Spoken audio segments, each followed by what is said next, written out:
Chapter 370.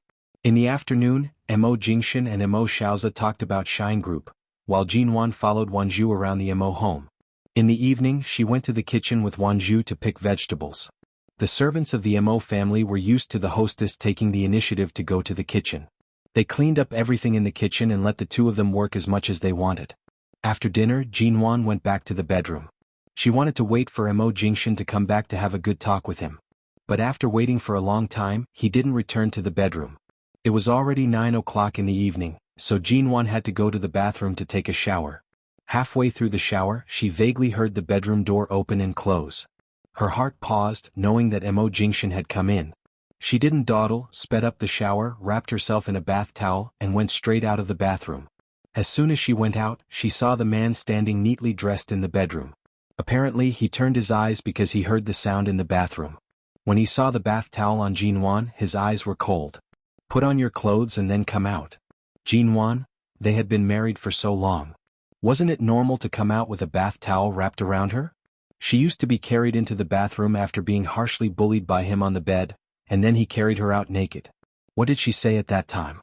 Jinwan thought about it, picked up her clothes, went back to the bathroom, put on her pajamas and blew her hair until it was half dry. When she came out, she saw that Mo Jingshan was standing in front of the bedroom window.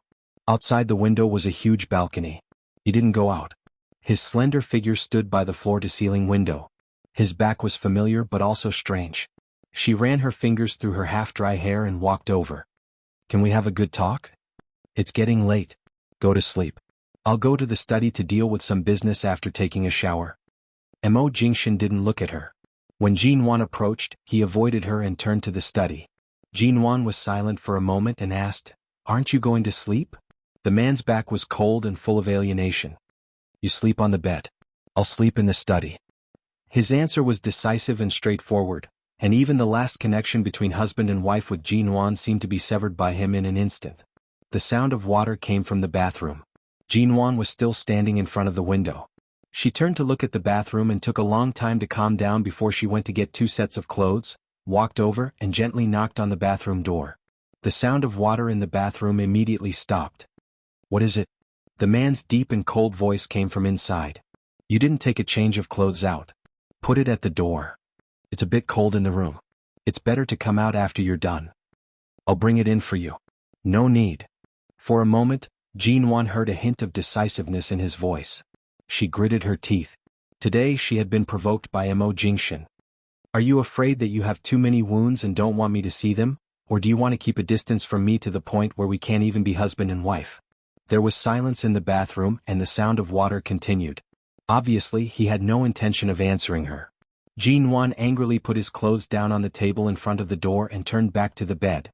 When she sat down on the bed, she did not lift the quilt to lie down but just stared at the bathroom, listening to the sound of water in it. She was really angry, but she didn't know whether to be angry at herself for pushing this man so far away or at Mo Jingshan, who could be so heartless now. Jinwan picked up her cell phone and flipped through it. The text messages she had sent him when he was unconscious were all read. He saw them all, but he didn't reply to her text messages, nor did he reply verbally. Was it because when he opened his eyes again he had already remembered everything in the past, so when he saw her dozens of messages, it was as if he was watching a huge joke? When the sound of water stopped, Jinwan stared at the bathroom. Not long after, the man opened the door, took in a change of clothes and came out dressed. His hair had been dried but it was still a little wet. His ink-black hair seemed to have a faint cold brilliance, as if Jinwan did not exist in this bathroom. After coming out, he went straight into the study. Jinwan remembered that when she had just been reborn, it wasn't easy for her to coax Mo Jingshan home from the company, but he also lived in the study or slept in another bedroom. 10 years ago, they slept in separate rooms because she wanted a divorce, and he avoided her temper and let her sleep alone. As long as she changed her ideas and practices and tried to cherish the life with him, the pace of their marriage would slowly return to happiness and stability. But 10 years later they had divorced and hadn't seen each other for 10 years. How could she stand by Mo Jingshan's side? He had long been the global executive president of the Shine Group, a superior who was much more powerful than the Mo Corporation. His calmness, indifference, heartlessness, and means were definitely more unpredictable than what he had been 10 years ago. He controlled everything but no one could control him anymore. The Mo Jingshan she knew was him, but now Mo Jingshan had become the one she was extremely unfamiliar with. She couldn't understand, let alone understand. The two of them were very close, but they seemed to be separated by thousands of mountains and rivers. The door of the study was closed. She couldn't see inside, but she really couldn't sleep, so she sat on the bed and took out a box of burn ointment from the drawer. She had never had the patience to apply this thing.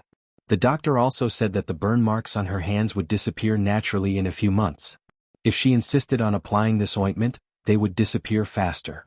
She slowly applied the ointment on her hands, and a faint medicinal fragrance came into her nose. She stared at her hands and suddenly couldn't remember when was the last time she held hands with Mo Jingxin. It seemed that it had been a long time. Last time, at that dinner party, he had been holding her hand tightly and keeping her by his side, never far away.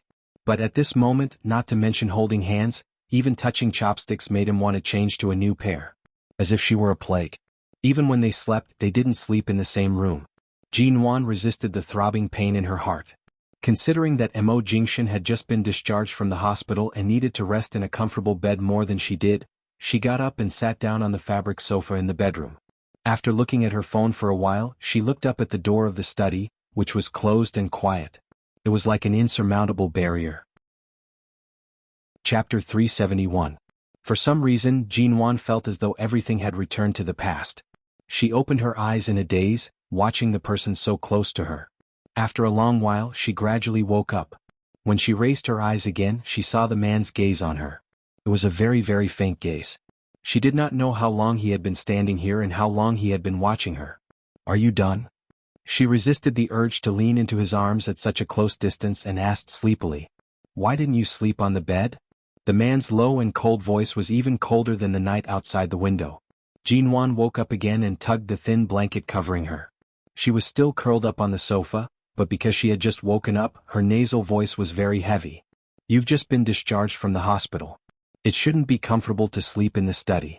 So, I'll let you sleep on the bed."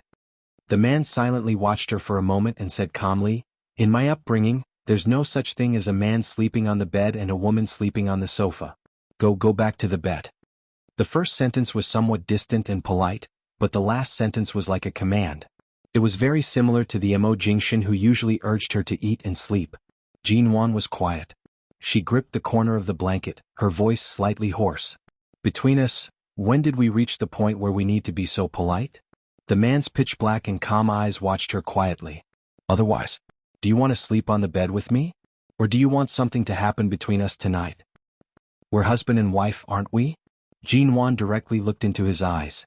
However, the man's indifferent gaze quickly made her realize that she was being unrequited.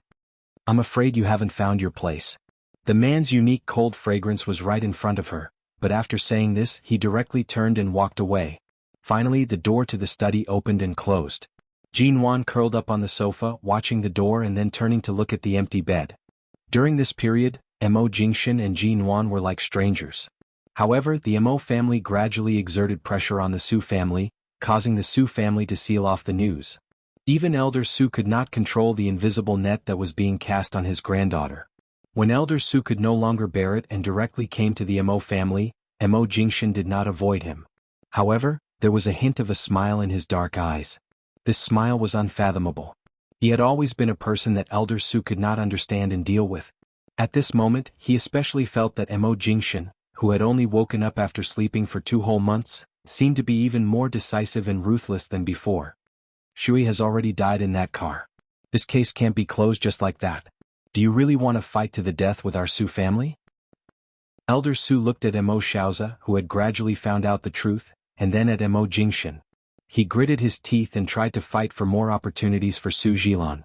However, Mo Jingxin only coldly curved his lips. Everything went on as usual. In the days after Mo Jingxin woke up, the Su family had been turned upside down.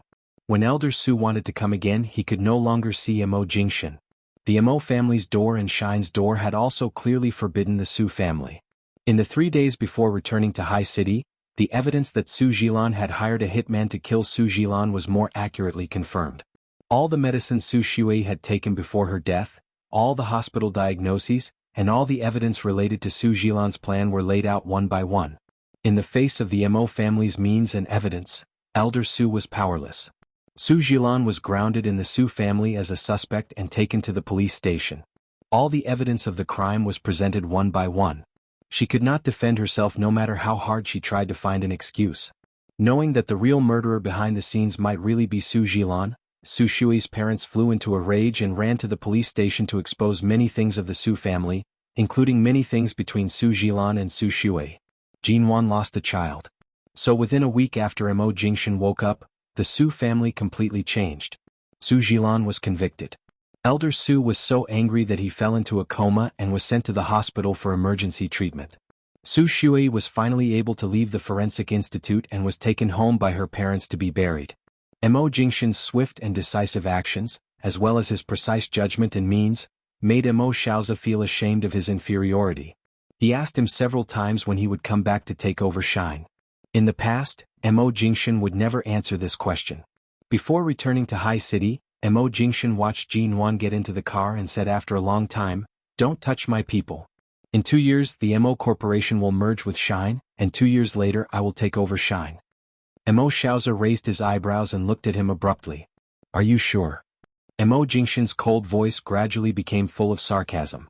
"If I don't come back to take over Shine in 2 years, I'm afraid that with the prestige you have built up and the penetration rate in recent years, you won't be able to resist the attack of the 2 internet companies, VK and Huahong.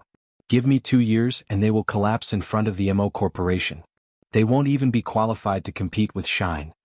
Although Shine was the largest Chinese company in the Chinese world in the United States, in recent years, there had been major changes in the domestic and foreign industries, and many of them were turning to the internet and technology. At his age, Mo Xiaozi didn't know much about these things and his penetration rate was very low. If Shine continued to be in his hands in a few years, it would fall in the torrent of these industry changes sooner or later. It was not as promising as the Mo Corporation that Mo Jingshan had supported, so it was indeed the best choice for Mo Corporation to merge with Shine and let Mo Jingshan take over. However, Mo Jingshan had never given a direct response, so Mo Xiaozi had always thought that he would never take over Shine and had been worried whether the Mo family's century-old foundation would be destroyed in his hands. And now Mo Jingshan's words had put Mo Xiaozi's mind at ease. When they got on the plane back to High City at the same time as Mo Jingshan, Feng Ling had a mission in the United States and would go to High City to see Jinwan after a while. The plane had been flying for several hours. The blue sky and white clouds outside the window looked so beautiful, but the man beside Jinwan remained silent. The two boarded the plane together in front of Wanzhou and Mo Xiaozi. After getting on the plane, the man didn't say a word to her. Chapter 372. Mo Jingshan recovered quickly. Perhaps sleeping motionlessly like this for 2 months really left a lot of space for the wounds on his body to heal, unlike before when his wounds were torn open at any time. Now, except that he was a little thinner than when he was in High City, he was no different from before. He was still as cold and noble as she remembered, and still the man she was familiar with. The only difference was that he no longer smiled at her, and his gaze no longer lingered on her. Even though they were sitting on the same plane, even though the two of them were sitting in the same row and he was right next to her, it felt like they were very, very far apart. Jinwan sat for a while and suddenly put her hand on his leg. The man opened his eyes and stared at her with heavy eyes. "What are you doing?" Jinwan looked at her hand on his leg and then at his displeased, heavy eyes. She pursed her lips and said, "Excuse me. I want to go to the bathroom." Even though the first-class seats were spacious, he was tall and had long legs and he was sitting on the outside of the aisle. If he didn't step aside, she wouldn't be able to go out at all. Mo Jingshan took another look at her and moved his leg away. Jinwan withdrew her hand resentfully. When she got up, the plane must have passed through an area with turbulence. Perhaps unintentionally or perhaps intentionally, Jinwan staggered and fell into his arms. Although she didn't fall so hard, she still pressed her hands on his legs and leaned forward, almost leaning into his arms, and their faces were only a finger's distance apart. At such a distance, the man looked at her deadpan. Jinwan's heart pounded, but she said calmly, "Sorry, I didn't stand still." Mo Jingshan. Before getting up, Jinwan's hand purposely pressed down hard on his thigh. She pressed down hard on this golden thigh, that she was not allowed to touch earlier before getting up. She turned and went to the private restroom not far from the first-class cabin. Standing in front of the mirror in the bathroom, Jinwan smiled at the mirror. She felt that her smile was not very good, so she raised her hand to pull up the corners of her mouth. She didn't put down her hand until she was satisfied with it. They were going back to High City, back to their original world, their original life. Divorce? Of course she wouldn't. But if she kept being alienated by him like this, it seemed that she couldn't maintain the status quo forever. In this marriage, self-esteem, face and strength were not important. Besides, Mo Jingshan had done everything for her, whether she was aware of it or not. Not long ago he had almost died for her. If she compromised and left so easily now, she would really let him and herself down. Since they were husband and wife, it was a legal relationship. At most, he would let her chase after him. If he retreated, she would advance. If he was cold, she would warm. If he avoided, she would take the initiative. If he was expressionless, she would smile. As Mrs. Mo, couldn't she climb into his bed legally? As long as she wanted to take the initiative, no matter how powerful he was, he would not be able to remove her from the spouse column unless she agreed to a divorce. Jinwan smiled at the mirror for a while. Feeling that her smile was natural and beautiful, she walked out. When she returned to her seat, the moment Mo Jingshan got up, Jinwan happened to walk past him. She looked up at his cold face and suddenly stood on tiptoe to whisper in his ear, "Honey, after several days of careful consideration, I finally made up my mind." Hearing this, the man glanced at her calmly, his eyes a little like looking at a lunatic. Jinwan had prepared herself and was ready to fight back. Facing his eyes, she smiled and looked into his quiet black eyes, saying in a low voice, "I've decided, even if you put a knife to my neck, I won't agree to divorce you." The man was expressionless just now, but because of her words, he became as cold as usual. Without waiting for him to speak, Jinwan slipped back to her seat, fastened her seat belt, picked up a magazine in front of her, and flipped through it, looking forward to flying back to High City as soon as possible. Mo Jingshan didn't say anything, and on the plane he didn't intend to discuss too much with her about a divorce. After reading the magazine for a while, Jinwan patted him and asked him to ask the flight attendant for a glass of water, a blanket, or a headset. Almost every half an hour she would try to talk to him. Although the man always turned a blind eye to her, Jinwan still happily patted his hand after half an hour. Mo Jingshan's expression became colder and he glanced at her. Jinwan put the magazine in front of him solemnly, pointed to the French paragraph on the last page of the magazine and asked, "I haven't learned French, so I don't know this. Don't you know many languages? What's this paragraph about?" The man looked at her clumsy acting skills and pure attitude of trying to find something to talk about and completely ignored her. Jinwan pointed to the French paragraph and asked, "Just translate it into Chinese for me. I don't think it's very long. It's just 2 or 3 sentences at most." Mo Jingshan glanced at the words she was pointing at. His gaze deepened, but he did not translate it for her. The plane would land in High City in about 3 hours. Jinwan kept looking at the passage. On the other side of the aisle sat a French student with a Chinese-French dictionary in his hand. Jinwan borrowed the dictionary and read it word by word. Finally, she took a pen and wrote down the translated content on her boarding pass. Koi kilspas sayun personatamari element, alarevian dratager save cledums. No matter what happens, if someone truly loves you, as time passes, she will eventually come back. Jinwan returned the dictionary to the French student and then placed the words she had just written in front of Mo Jingshan. She looked at him with a burning gaze. "Did I translate it correctly?" Mo Jingshan glanced at the row of beautiful words she had written on the boarding pass and did not speak for a long time. His gaze was cold and indifferent. In the end, when Jinwan approached to ask him, he looked at her.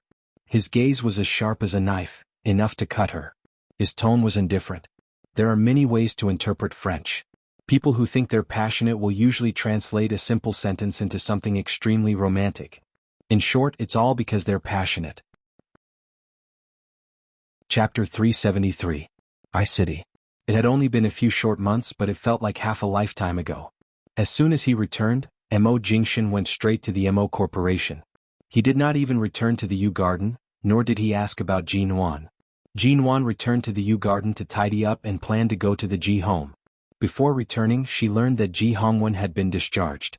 Recently, the Ji Corporation had been handed over to the vice president to manage, and Ji Hongwen would most likely be resting at home for a while. Before returning to the Ji home, she called Mo Jingshan, only to find that his private number was turned off. Not many people called his private number.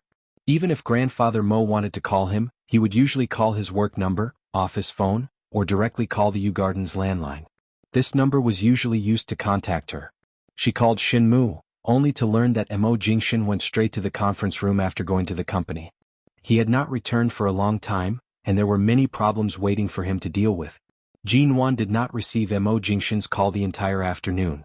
Even when Shinmu told him that she had called, he did not call her back. Before the sky turned dark, Jinwan returned to the Ji family. Ji Hongwen's health was much better. Ever since she went to T-City she hadn't been back for about half a year. There was still no news from Ji Menggran. It had only been half a year, but Ji Hongwen seemed to have aged 10 years. Shenmu said that CEO Mo would most likely have a meeting tonight.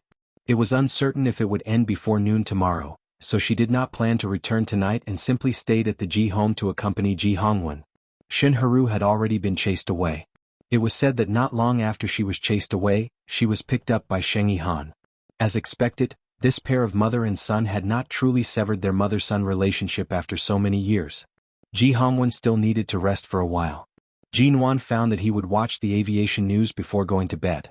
Although he did not say it, Ji Menggran was his biological daughter after all.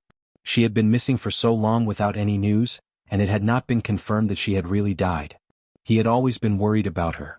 Therefore she also checked the news before going to bed and found that Ji Menggran really seemed to have disappeared into thin air. There was no news of her anywhere. Her name was not on the list of victims of the plane crash. Even at the airline press conference no one mentioned her name. Mo Jingshan held meetings in the company for several days, and Jinwan stayed at the Ji home for a few days. Ji Hongwen was able to get out of bed occasionally because of her return and company. When spring came he would often walk around the front yard with Jinwan's help, or sit in a wheelchair and be pushed by Jinwan to the nearby shopping malls, supermarkets, parks and other places to relax. A week later, Ji Hongwen's physical and mental condition were much better, and he decided to return to the company after a few more days of rest. Jinwan took some time to go to the studio. In the evening she was dragged downstairs by Xia Tian and Xiao Ba to eat a lot of food, and her stomach was almost bursting. After returning to the Yu Garden by car, Auntie Chen asked her if she wanted to eat. Jinwan rubbed her stomach and shook her head. "No, I ate too much at night. Now I can't even drink a mouthful of water."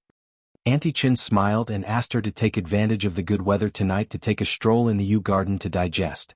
However, Jinwan knew that Mo Jingshan did not continue the meeting today and thought that he would return to the Yu Garden today, but she went upstairs and searched all the bedrooms but found no trace of him. "Hasn't Mo Jingshan come back these days?"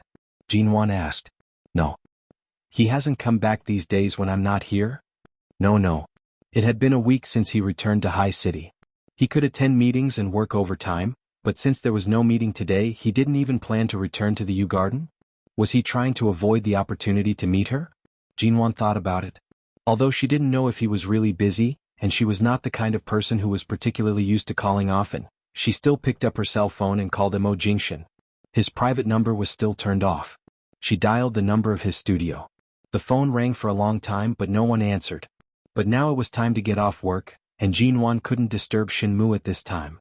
She hesitated and without taking off her coat or changing her shoes, she turned and went out. "Hey Mrs. Mo, you just came back and you're leaving again?" Auntie Chen finally saw the hostess of the house come back. Seeing Jinwan turn and leave again she was worried and hurriedly chased after her to ask. "I'll go to the Mo Corporation to have a look," Jinwan replied, went straight to the parking lot and drove out by herself. Seeing Jinwan drive the car away, Auntie Chen stood on the spot and sighed. Although Mrs. Mo didn't live in the Yu Garden these days, if it were in the past, Mr. Mo would definitely find time to call back and ask if Jinwan had returned to the Yu Garden. However, these days Jinwan returned to the Ji family, but Mr. Mo not only didn't return to the Yu Garden, but also didn't even call. The white Audi sped along the road. It didn't take long to drive to the Mo Corporation. Jinwan stopped the car, got out of the car and closed the door. She stood in the square opposite the Mo Corporation building for a while, looking at the top floor which was not lit. She hesitated before walking in. She went to the company's security room and asked if Mo Jingshan was in the company.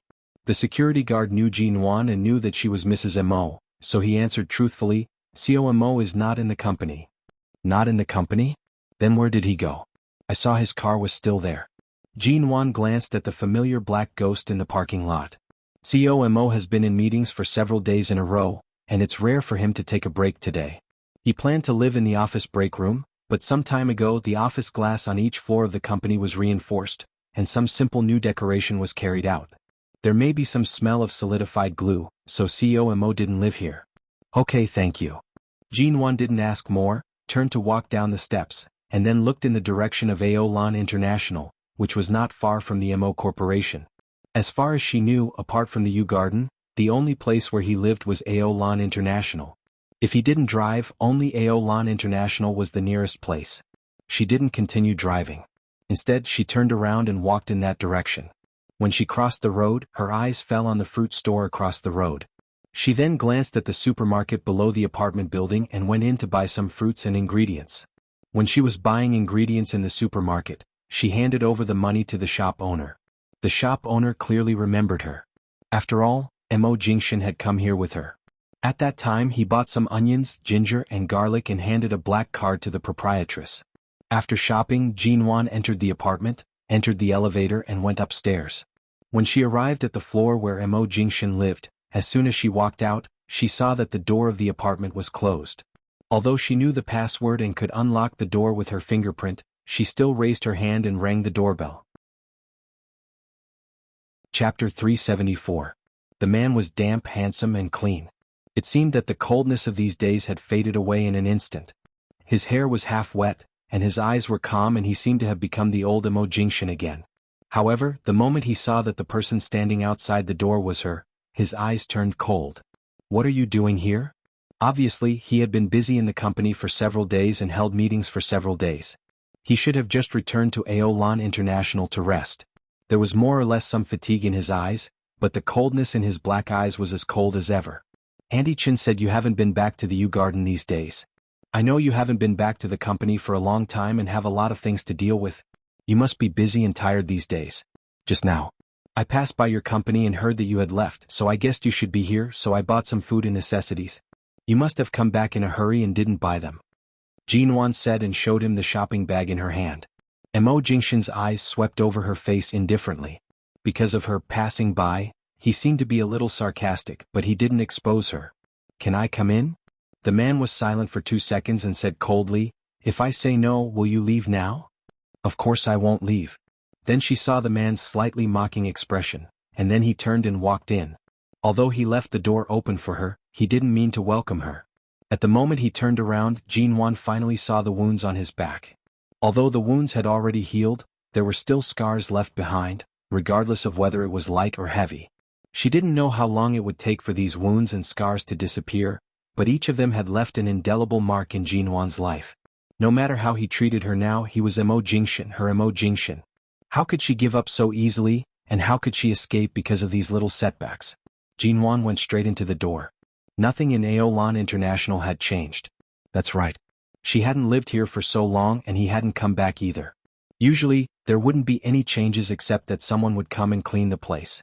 Mo Jingshan went back to the bathroom to continue drying his hair.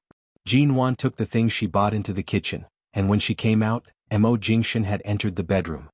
He didn't even look at her, as if her arrival was like a servant or a nanny who had just come back from shopping, and he didn't need to worry about asking or answering a word or half a sentence. Jinwan simply asked him through the bedroom door, "Have you finished all the work that has piled up in the company?" The bedroom was quiet. There was no response. Jinwan asked again, "When do you plan on returning to the U Garden?" Not long after, the bedroom door opened, and the tall and slender man came out. He was no longer only wearing a bath towel. He had put on a shirt and black pants. Jinwan found that since he woke up, he seemed to be wearing black, and the light-colored or white shirts he occasionally wore were almost untouched. Was it because he was only used to wearing black in the following years? In the past, when he wore this color, he only looked noble and aloof, making it hard for people to get close to him. Now, looking at him, it felt like he was a cold machine, emotionless and emotionless. It was like a black barrier had been erected between them, and she couldn't get close even if she wanted to. Because Jinwan had been staring at him, Mo Jingshan walked out of the bedroom and was about to pick up the phone, but because of her gaze, he turned to look at her. It was a very indifferent look, as if he was troubled by the sudden appearance of another person in his place. "You've been here and you've seen it. Why don't you leave?" "It's raining outside. I've lived here before and even the password is my birthday. I'll stay here with you tonight, can't I?" Jinwan asked in a matter-of-fact tone. Mo Jingshan looked out of the window. High City had entered spring and the spring rain was biting. Jinwan's body couldn't stand the cold, so it was best not to go out at this time. He didn't say more, put down the phone he had just picked up, and seemed to hesitate for half a second before picking it up again. At the same time he picked up the suit jacket on the sofa, put it in the crook of his arm and straightened up to leave. Jinwan stared at his back and suddenly stepped forward. When he was about to go out, she suddenly jumped up to him, put her back against the door and stared at him. Where are you going? Because of her actions, Mo Jingshan faintly furrowed his cold brows. Move aside. It's raining outside. Are you going out? You stay here. I'll go back to the company. Jin Wan stared at him, and if her eyes could shoot fire, she really wanted to roast his frozen heart. Mo Jingshan, is there a virus in me? Do you have to hide from me like this? Although Aolan International is not the U Garden, it is also our common home, isn't it? You set the password of this apartment door by yourself. You set my birthday, which means you agree that this apartment belongs to the two of us. Now because I'm here you want to leave? The man pursed his lips indifferently and looked at her eyes that had been staring at him. I'll change the password. Jin Wan widened her eyes. You want to change the password? Mo Jingshan didn't talk nonsense and said impatiently, get out of the way. I won't get out of the way. Jin Wan stubbornly guarded the door. Do you want to leave? Do you want to keep a distance from me? All right, no matter how high the floor here is, it can't be as high as the 33rd floor. If you have the ability, jump down or climb down yourself. Anyway, I even dare to climb up to the 33rd floor. To avoid me, what's there to be afraid of? Go jump down yourself. Go jump. I won't stop you. The man's eyes were fixed on her face. Perhaps because of her words, he was silent for a few seconds, but after a few seconds, he still looked cold and ruthless. Jin Wan, pestering me won't do you any good. Don't be so unreasonable. I'm protecting my marriage. I'm stopping my man from leaving me. Is this pestering? Mo Jingshan, I'm your wife.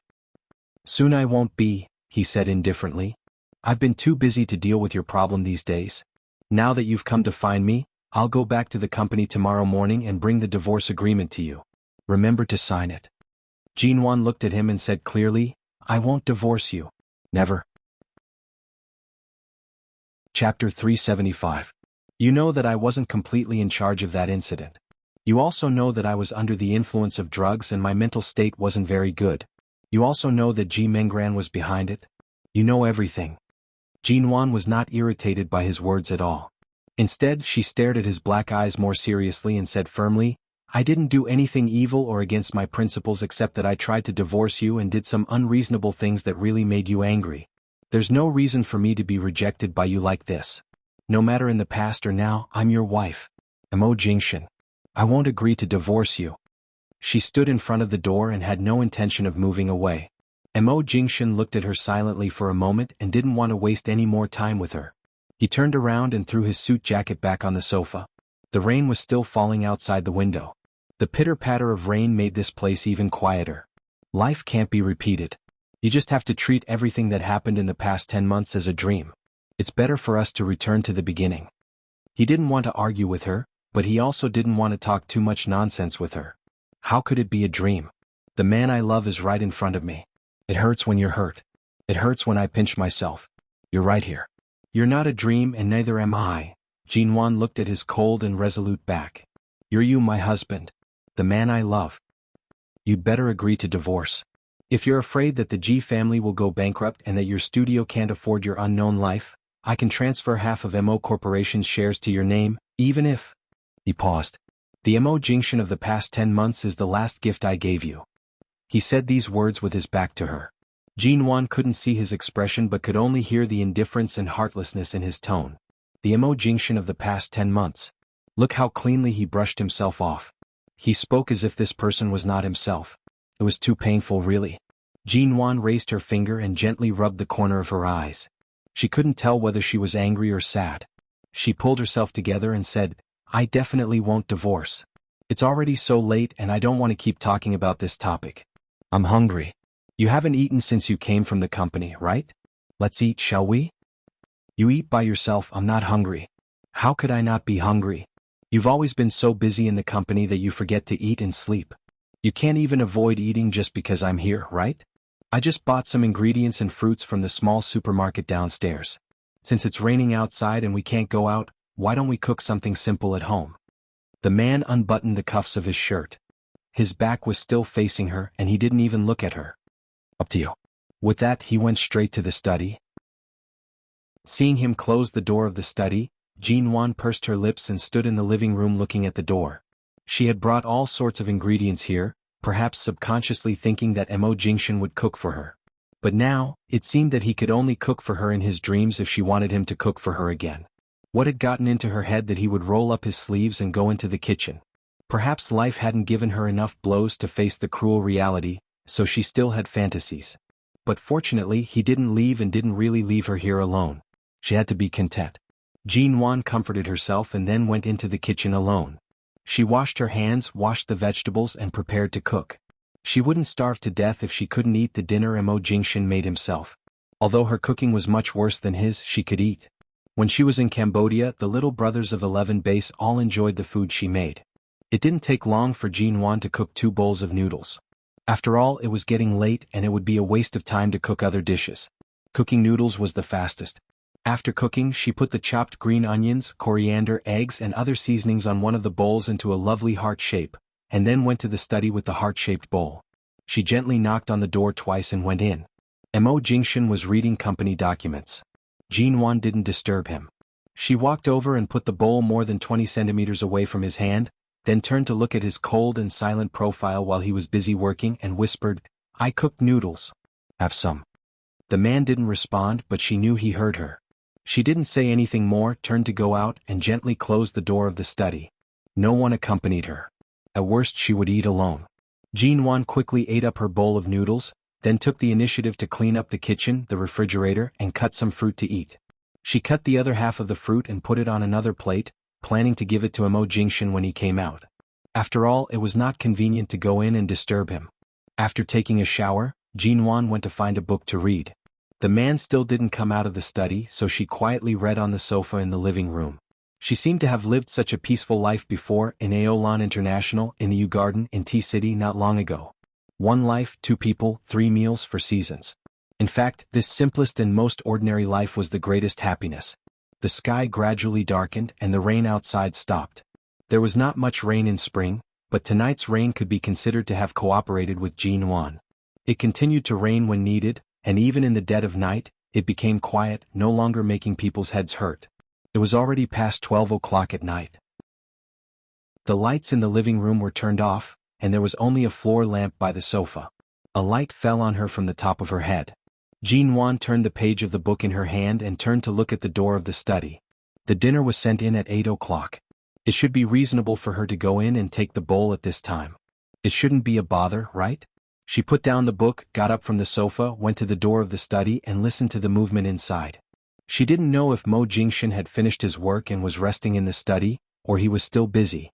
There was no bed in the study of Aolan International, only a long sofa. Was he going to sleep in the study because she was here? There was more than 1 bedroom in Aolan International. He didn't have to suffer so much.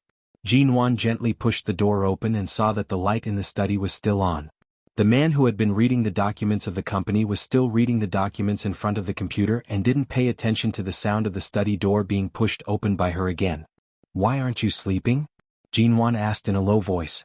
Knowing that he wouldn't answer her, Jean Wan didn't wait for him to answer. She glanced at the table beside his hand and found that he hadn't eaten the bowl of noodles she sent in a few hours ago. Chapter 376. And the noodles were cold and completely lumped together. He hadn't even touched them in the past few hours.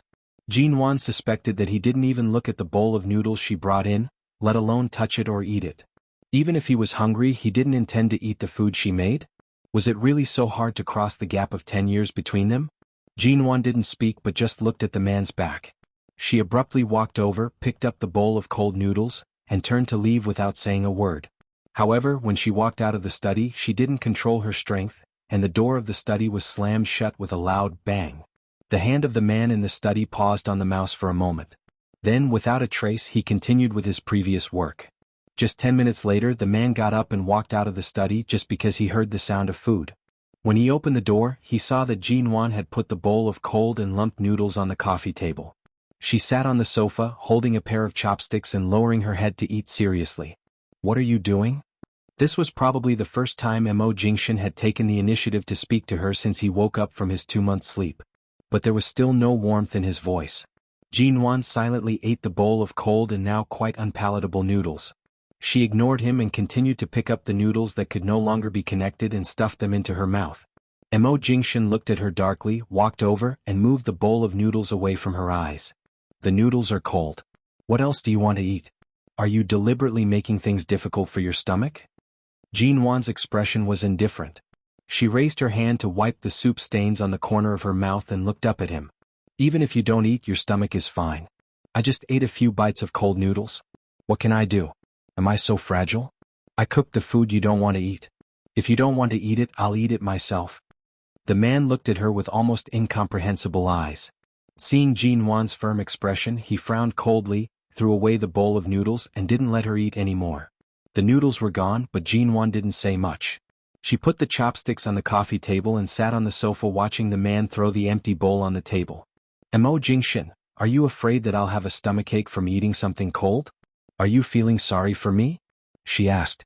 The man didn't look at her. Some of the soup had splashed on his hand. He pulled out a tissue from the coffee table and wiped his hands expressionlessly. At the same time, he said expressionlessly, I don't want you to get a stomach problem and call the doctor tomorrow morning because of a stomachache. It'll waste my time. Is it so hard to admit that you can't let go of me? Jean Wan stared at her. A mocking smile appeared on the man's expressionless face. He coldly glanced at her. It's a disease to think too highly of yourself. Jean Wan, you're seriously ill. Probably. He is seriously ill, Wang Yao said. Jean Wan leaned back on the sofa and looked at him. You're so cold and heartless to me, but I feel that you love me very much. The man's face could no longer be described as expressionless. Instead, there was a deeper coldness and determination. The air fell into a strange silence. The man didn't speak and neither did Jean Wan.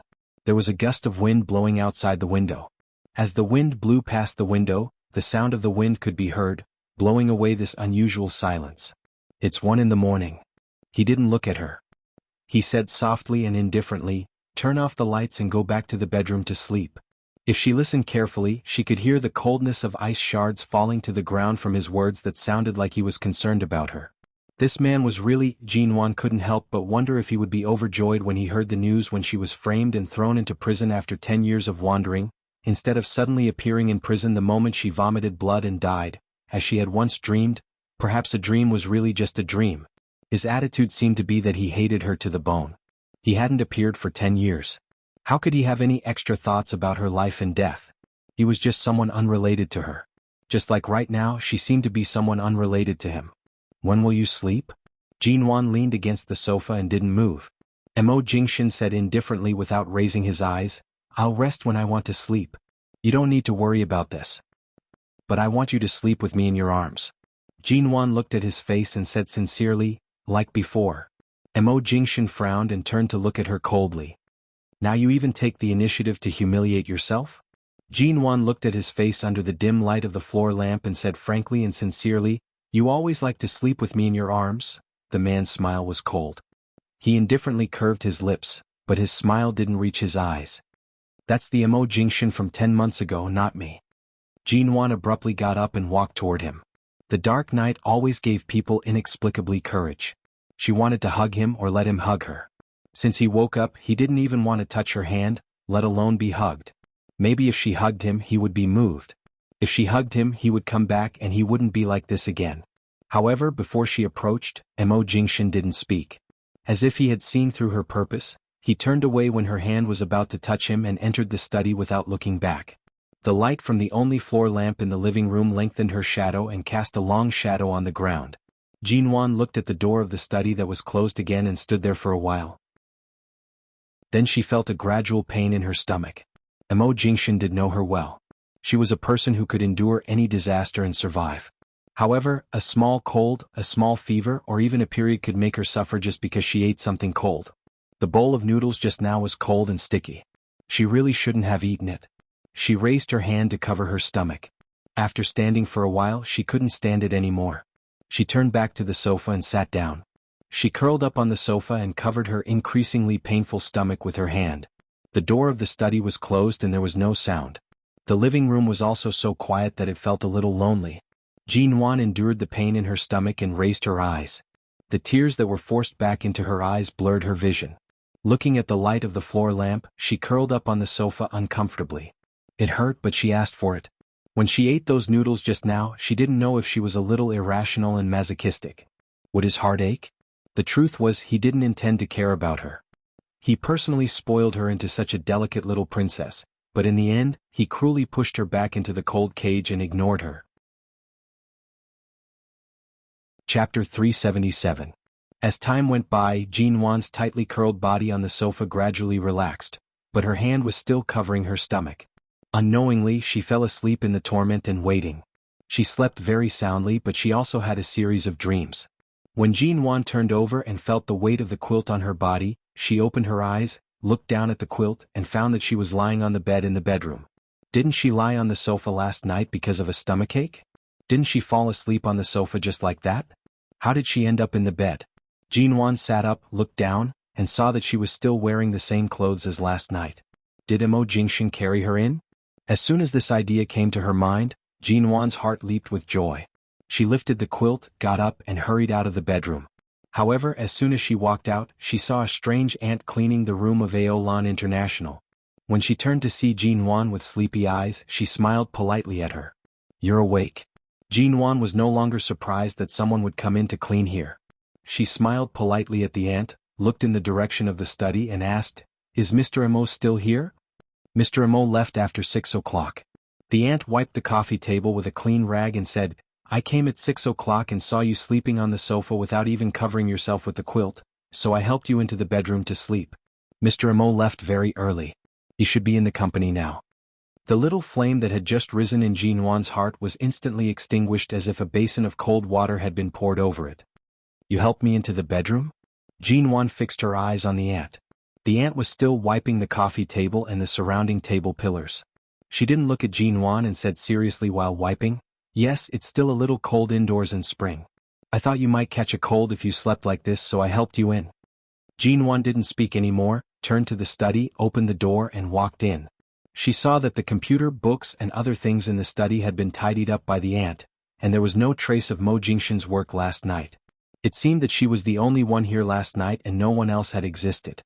The ant cleaned up the room so quickly that the room was filled with the light and elegant fragrance of freshener and wash things, but there was no smell of Mo Jingshan. "Would you like breakfast? I've made toast and milk in the kitchen. If you don't like it, I can make some porridge or noodles." The auntie turned to wash her hands and then came out to ask Jean Wan. "I'm not hungry," Jean Wan said indifferently and was about to return to the bedroom. "But you have to eat breakfast. You don't look well. Are you feeling unwell?" "No, maybe it's because I didn't sleep well." Jean Wan didn't want to say more. She went back to the bedroom and closed the door. Then in an instant, her legs seemed to lose strength, and she leaned against the door without moving. Mo Jingshan couldn't even be bothered to look at her. When he returned to the study, he was so cold and decisive. How could he possibly care if she had a stomachache on the sofa in the living room? Was he really thinking too highly of himself? Jean Wan closed her eyes. When she opened them again, she looked out of the window. From this angle, she could see where the MO Corporation building was. The building was dozens of floors high and had a fully tempered modern exterior. It was particularly eye-catching among the many high-rise buildings around it. Her eyes were fixed on the top floor of the building. The glass on all sides reflected the golden rays of the sun, but it was so cold that she couldn't see the staff coming and going inside and the man in a certain top-floor office. Not long after, the auntie came to knock on the door. Jean Wan opened the door and the auntie handed her a glass of hot milk. "Have a glass of hot milk. It's better for your stomach to drink it hot." "Thank you, I don't." Jean Wan suddenly paused and looked up at the kind auntie. "How do you know I have a stomachache?" The auntie paused and then smiled at her kindly and gently. "When you fell asleep on the sofa, your hand was pressed against your stomach, so I thought you might have a stomachache or stomach discomfort." "Is that so?" Jean Wan asked. The auntie smiled again. "You'd better drink the milk while it's hot." Seeing that the auntie didn't intend to answer, Jean Wan took the glass, touched the edge of the moderately warm glass, and then looked at the thin auntie. The auntie looked thinner than her. How could she possibly support her? Jean Wan clearly remembered that she had been sleeping soundly. If she had been supported back to the bedroom, she would have felt something, but she didn't feel anything at that time. Besides, the auntie was so thin. Even if she had been supported, she couldn't have been so steady. If she had been carried, the auntie would never have been able to carry her. Besides, she was usually very alert when she slept.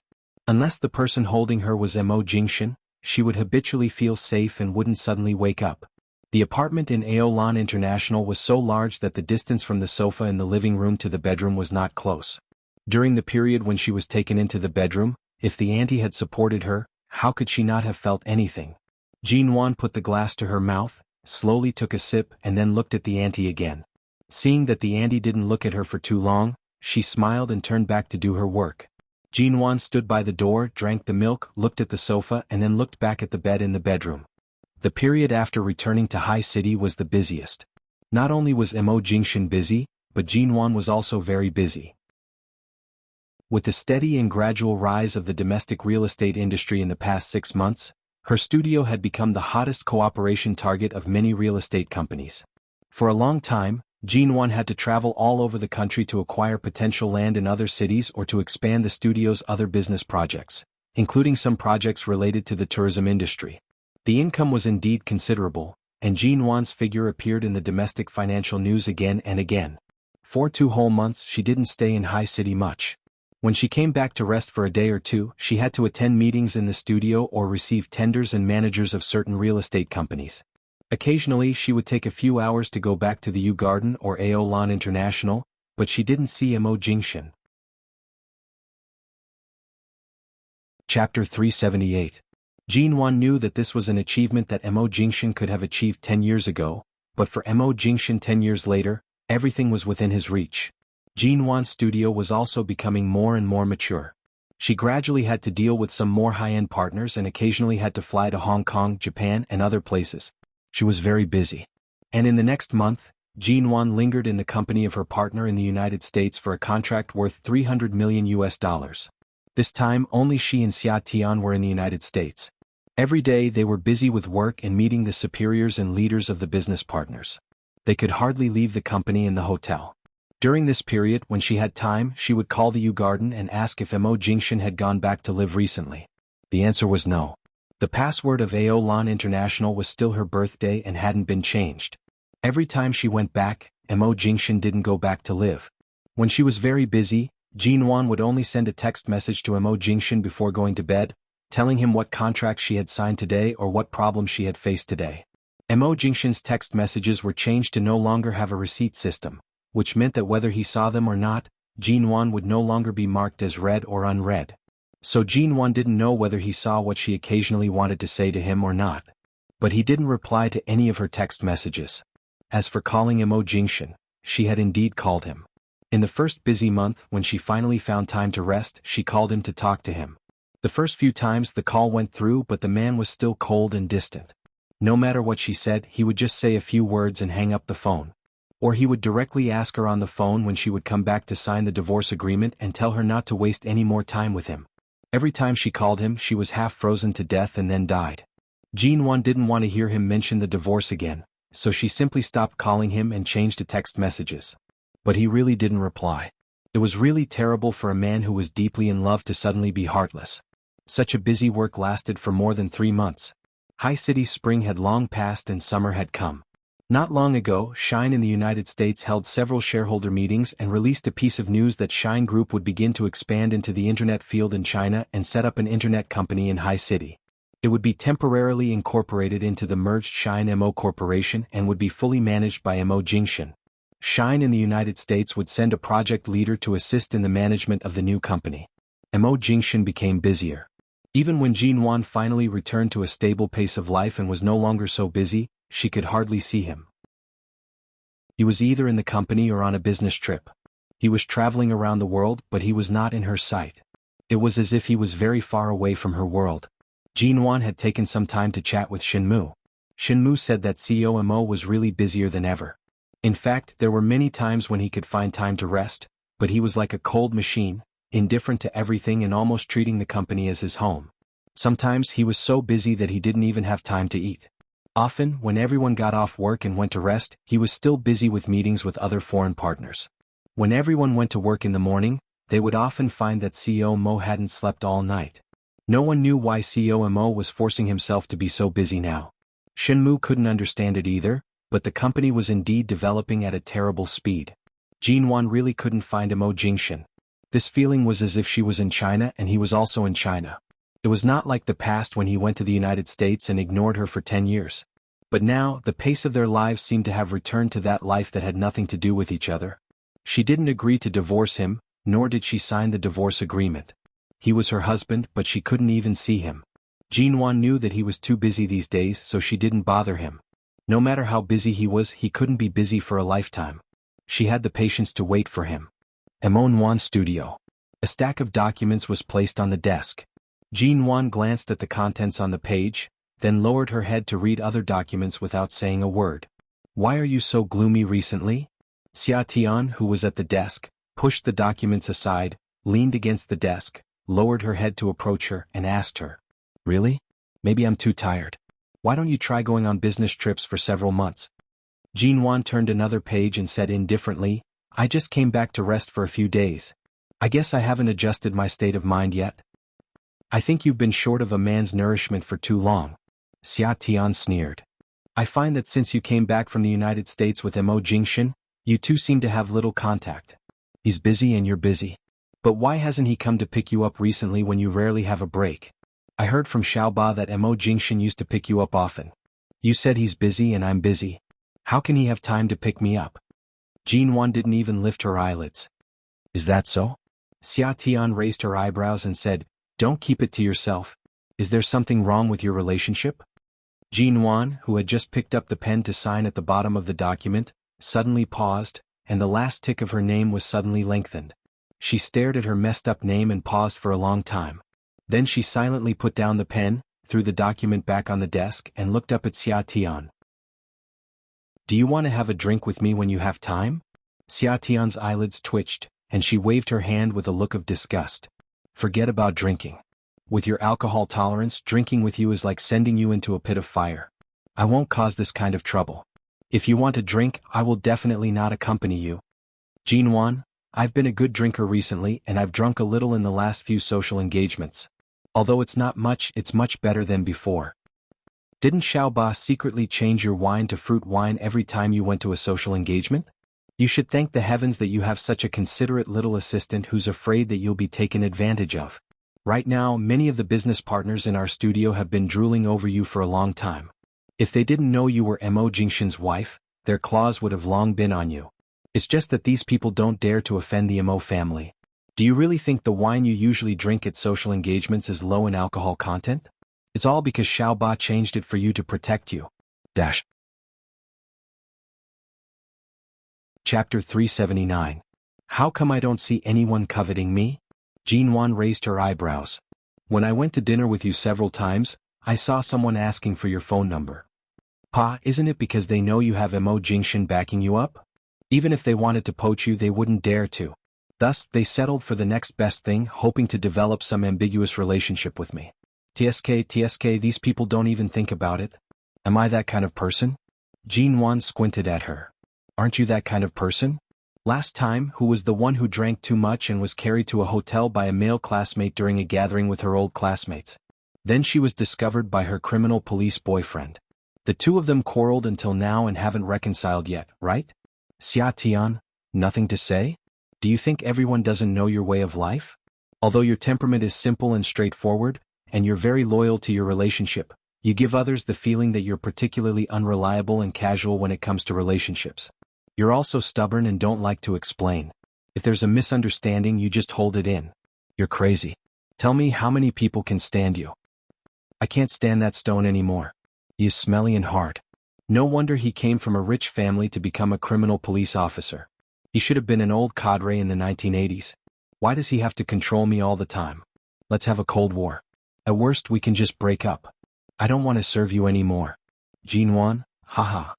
Why are you sneering?" Xia Tian glared at her. "What are you laughing at? Last time, who was the one who took the initiative to break up with him, causing him to agree in a fit of anger? Then he called me and cried for half the night. Until he calmed down, I didn't dare to go to the police station to find him. In the end, after they finally reconciled, I carefully held on to him all day long.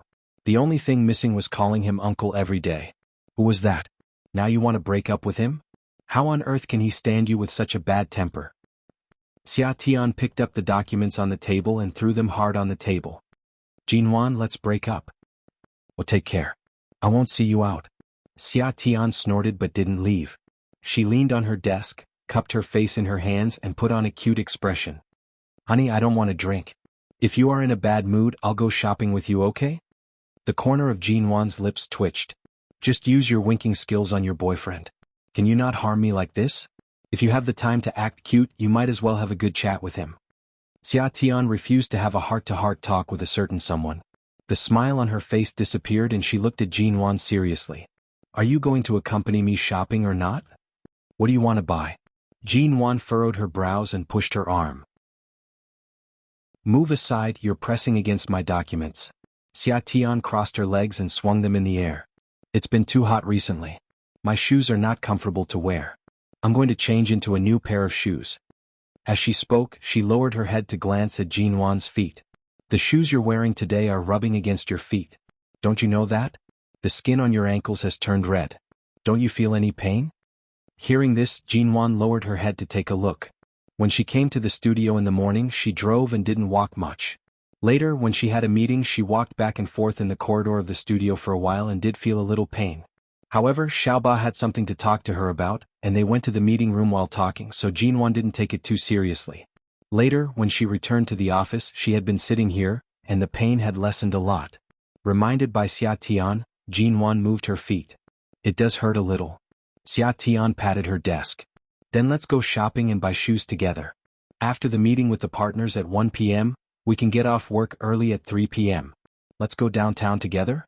What do you think? Jinwan didn't speak. She had planned to call Mo Jingshan tonight because she had asked Shenmu in the morning. Shenmu said that CEO Mo would be in the company today and had no meetings or social engagements in the evening. But seeing Xia Tian's eager expression, Jinwan couldn't bear it. All right?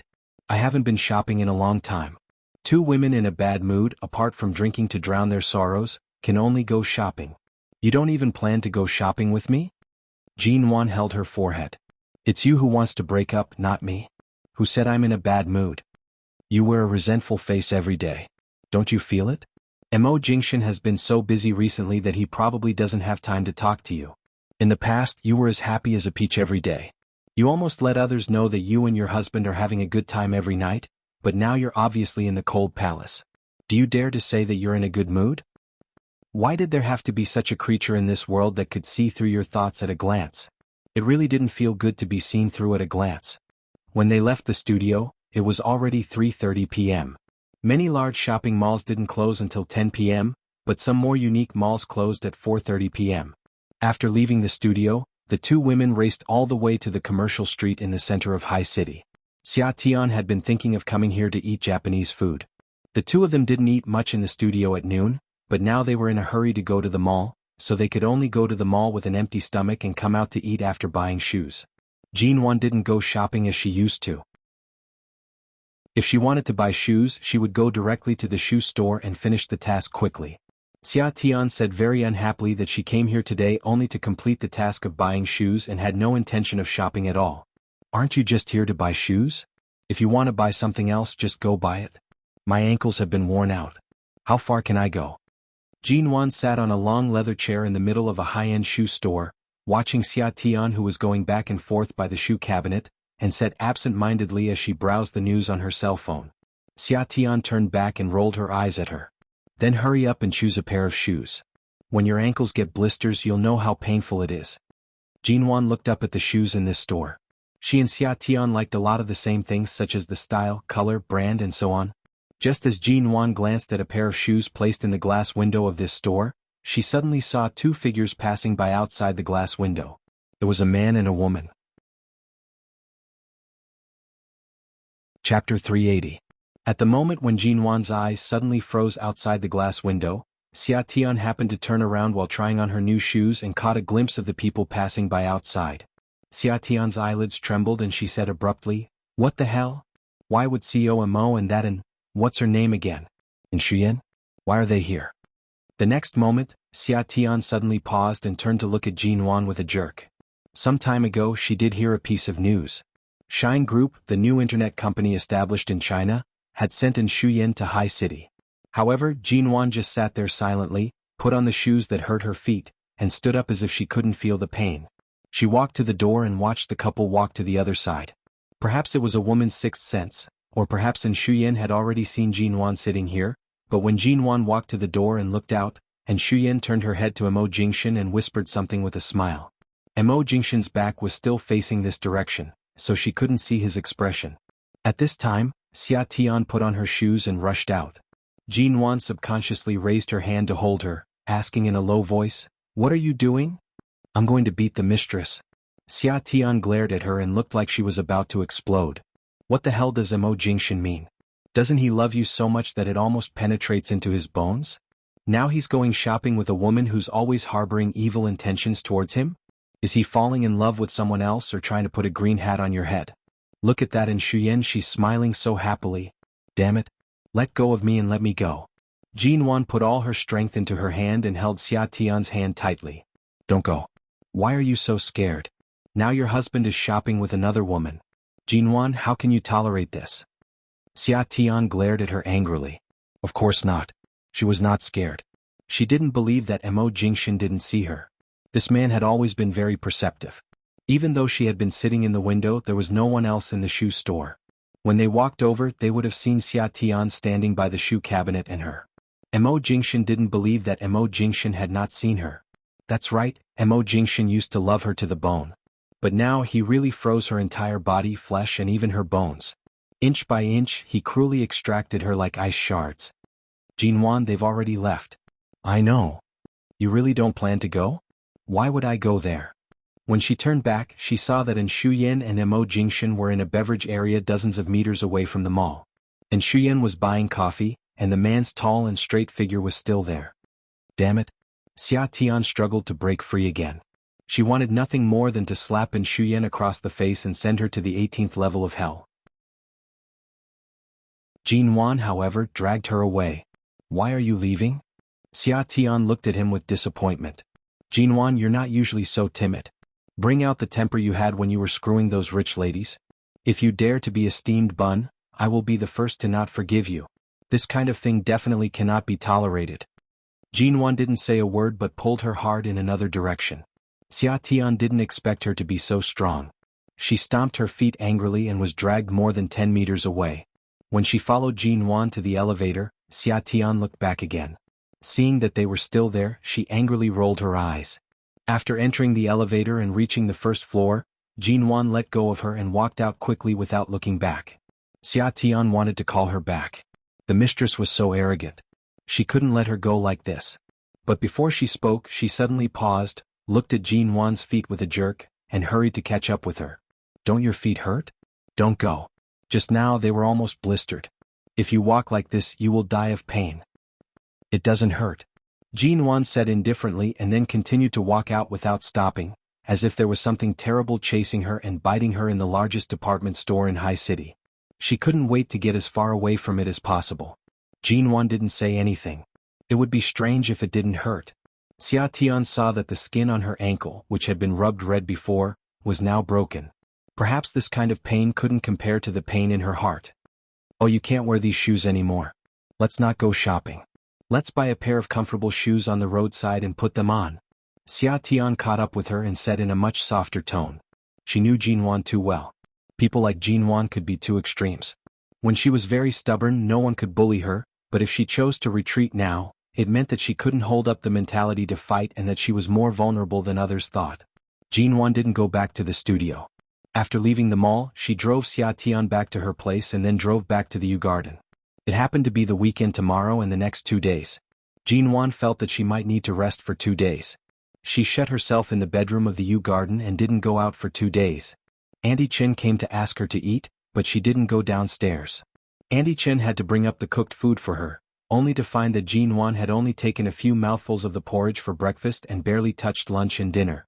The U Garden was really too big and the bedroom was empty and too quiet. After passing by him in the mall, Jin Wan didn't send any messages to Mo Jingshan, nor did she call him or Shin Mu. In the past 2 days, Xia Tian came to accompany her once. Auntie Chen was afraid that she was uncomfortable because she had no appetite, so she went upstairs again and again to ask about her physical condition. Mo Jingshan didn't come back. It was as if he had completely walked out of her world. In the past 2 days, Jin Wan clearly understood one thing. In terms of who was more heartless and cruel, she was afraid that she really couldn't compare to Mo Jingshan. When he loved her, he could give her the greatest happiness and tenderness in the world, but when he decided not to love her anymore, he would uproot himself from her world, including his flesh and blood. He wouldn't care whether she was in pain or not. He only cared whether he left quickly or not. Could he really be so heartless to her so completely? Staying at home for 2 days, Jinwan felt a little dizzy. When she got up on Monday morning, she almost couldn't get up. She rubbed her hair and forced herself to sit up. On the weekends she could indulge herself and not eat if she didn't want to, but today she had to go to work and needed strength. So when Andy Chin called her for breakfast this time, Jinwan obediently went downstairs to eat. Although she didn't eat much, she tried hard to eat some. She wasn't the kind of person who couldn't live with her body when she encountered a little blow. Life had to go on, and so did work. There was no turning back in life. In her previous life she fell again and again because she was too confused and too weak. Chapter 381. Boss, you are in a bad state of mind. Did you go out and stay up late to have fun during the weekend? You look more haggard on vacation than when you are on vacation, Xiaoba said as she followed Jinwan out of the conference room. Yes, I didn't sleep well, Jinwan answered flatly. You can't stay like this. Next month, our studio will officially move to the office building in the city center. Now even the sign of our studio has been hung up. Our company's housewarming party will be held for 3 days in a row. All the partners and clients will probably come. You look like you will fall down at any time. You have to sleep well and eat well during the vacation. Otherwise, I'm afraid you won't be able to stand it for a day. Okay. Seeing that Jinwan didn't seem to want to talk, Xiaoba didn't follow her and went back to the office. At this time, Xia Tian happened to come over. She took a look at Xiaoba and then at Jinwan and asked Xiaoba to go back to the assistant's office with a stern face. When Xiaoba left, Xia Tian looked at Jinwan, who obviously didn't eat or sleep well. I thought you would feel better if I let you rest at home for a few days, but look at you now. I might as well rush up and give Shuyan a slap. It's better than being so wrong now. Okay, that's enough. Jinwan put a stack of documents in her hand. Go to Jiang City with me these 2 days. There is a problem with a piece of land in the tourist area. At that time, the document issued to me by Jiang City was missing a stamp. Now the higher-ups are using this reason to refuse to give us the ownership of the land, but the money has been paid. Xiaoba and the others can't handle this kind of behavior. We'll go in person. Recently, as long as Jinwan talked about work, she was like a clockwork machine. She didn't care about anything except work. Xia Tian didn't know what was wrong with her before. Now she finally knew. Are you sure you want to go to Jiang City at this time? Are you going to give your man to others? Xia Tian asked with an ugly face. Jinwan, who had just pushed the door into the office, stiffened and said indifferently, and Shuyan has been in High City for more than a month, and I didn't know it until 2 days ago. Something really happened, it would have happened long ago. What can I do in High City? I can't see her in High City. It makes no difference. With that, Jinwan went straight in. Xia Tian was extremely angry, but seeing Jinwan's sudden coldness, she did not know how much she had endured in her heart. Although they were good sisters, if Jinwan refused to do anything, she couldn't do anything. She had to get her friend's permission to do anything for her friend. Otherwise, even if she went to Mo Jingshan with a knife, it would only bring her the opposite effect. Xia Tian followed him into the office. Then let's go to Jiang City for 2 days. The temperature there is higher than in High City. Should we prepare 2 swimsuits and go to the newly developed seascape tourist area in Jiang City for a night? Not interested. Jinwan sat down behind her desk and lowered her head to look at the documents. Her reply was cold and indifferent. Xia Tian choked. The biggest difference between her and Jinwan was that when Xia Tian was in a bad mood or had emotional problems, she would find a way to vent her anger and get happier and happier. But Jinwan, on the other hand, began to restrain herself. She was no longer as arrogant and domineering as she used to be. She had forced herself to be too calm and rational. Now, in Xia Tian's view, it was really uncomfortable to hold back. In the afternoon, Jinwan was still reading the documents when suddenly there was a knock on the office door, and Xiaoba came in with a large bouquet of roses. Jinwan looked up at the roses and glanced at her strangely. What's this? Xiaoba coughed and then said in a low voice, These are flowers from Mr. Vince, the general manager of BGY Group. In fact, he has been sending you flowers for almost 2 months. He sends you such a large bouquet of red roses every day. Seeing Jinwan frowning coldly and not speaking, Xiaoba said, But Sister Xia Tian and I stopped these flowers. Sister Xia Tian has stopped so many pursuers for you. She usually doesn't let me tell you about this kind of thing. She just tells you to work in the studio and leave the other things to her, but today, Today the flowers were delivered on time. I was going to throw them away out of habit, but Sister Xia Tian said that if anyone sends you flowers in the future, she won't stop them and asked me to bring them to you. Looking at the bouquet of flowers, Jin Wan raised her hand to her forehead and didn't speak for a while. Xia Tian had nowhere to vent her anger, so now she simply wanted to help her develop a second love? This Mr. Vince was an overseas returnee in his 30s who looked gentle and wore gold-rimmed glasses. It was said that he had a master's degree in management overseas. At a young age, he climbed to the position of general manager of BGY Group. He was very resourceful and intelligent, but he was too shrewd and cunning. Jin Wan didn't like to deal with this kind of person, so when this man asked her to have dinner with him, she just thought he wanted to be polite to her because of their business relationship, but she politely refused him. She didn't expect that there was such a thing. No wonder every time she went to drive after work, she would find bouquets piled up in the nearby trash can. It turned out that they were all thrown out by Xia Tian and Xiaoba. "Boss, I'll help you find a vase and put the flowers in it," Xiaoba said and rushed to find it. "No, throw it away as usual," Jin Wan said lightly. "By the way, call Mr. Vince back and tell him not to send me flowers in the future. It's not like he doesn't know that I'm married. What's the point of flirting with me with flowers? This may be the etiquette he's used to after he came back from studying abroad. There's nothing wrong with liking you. Besides, he just sent you flowers in a gentlemanly manner and didn't do anything else. He has insisted on sending you flowers for so long. Every day when I throw them away my heart aches," Xiaoba muttered. Jin Wan glanced at her. "So do you think a married woman like me should happily accept the flowers that other men send me every day? And even happily put the words he sent me in your office?"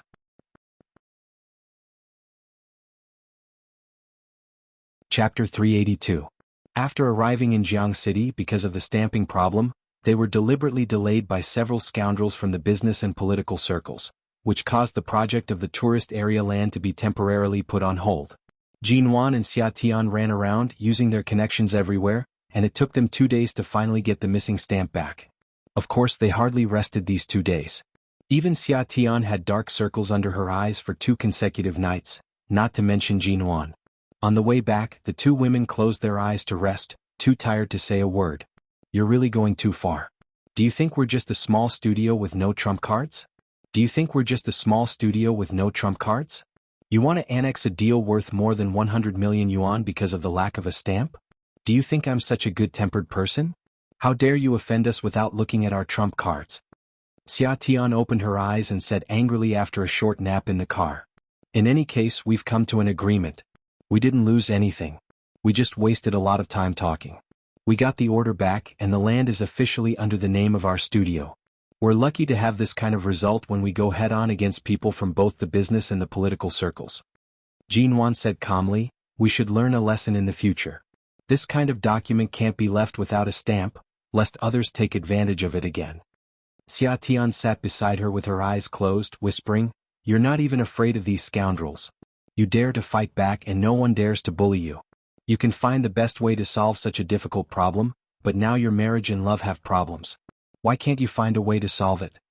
Jin Wan opened her eyes and turned to look at the scenery outside the car window that was quickly moving backward. If he was still the old Mo Jingshan, there would be no problem with their love and marriage, and he would not allow any misunderstanding, cold war, or quarrel with her. But now Mo Jingshan he was still him, but it seemed that he was no longer him. Jin Wan really didn't know how to face such a Mo Jingshan. When she first returned to China with him, she was full of enthusiasm, thinking that no matter what, he was the man she loved, and that no matter how high the iceberg was, it would melt one day. But he didn't even see her face and didn't even give her the chance to live under the same roof. He was busy in the company and the company was not a place for love. After the merger of MO Corporation and Shine, the management was stricter than before. She could not go to his company to pester him. Besides, even if she went to the company he might not be there. Just like a few days ago when she went to look for him, Shinmu said that President Mo was not around. It seemed that her courage had been gradually cooled and scattered. It seemed that Mo Jingshan really knew her and knew how to deal with her. When she said that she would never divorce and insisted on being with him, he didn't say anything but left her life in such a way that he didn't exist in her world, so her passion and her insistence were nothing but air. He was a man who had dominated Shine and the ruthless American business world for many years. His methods and ruthlessness were not something Jin Wan could match. It took about 3 hours to drive from Jiang City to Hai City. During these 3 hours, Jinwan slept and woke up. When she returned to High City, it was already evening, but she didn't expect it to rain today. Jinwan didn't bring an umbrella, so she went downstairs to get the car.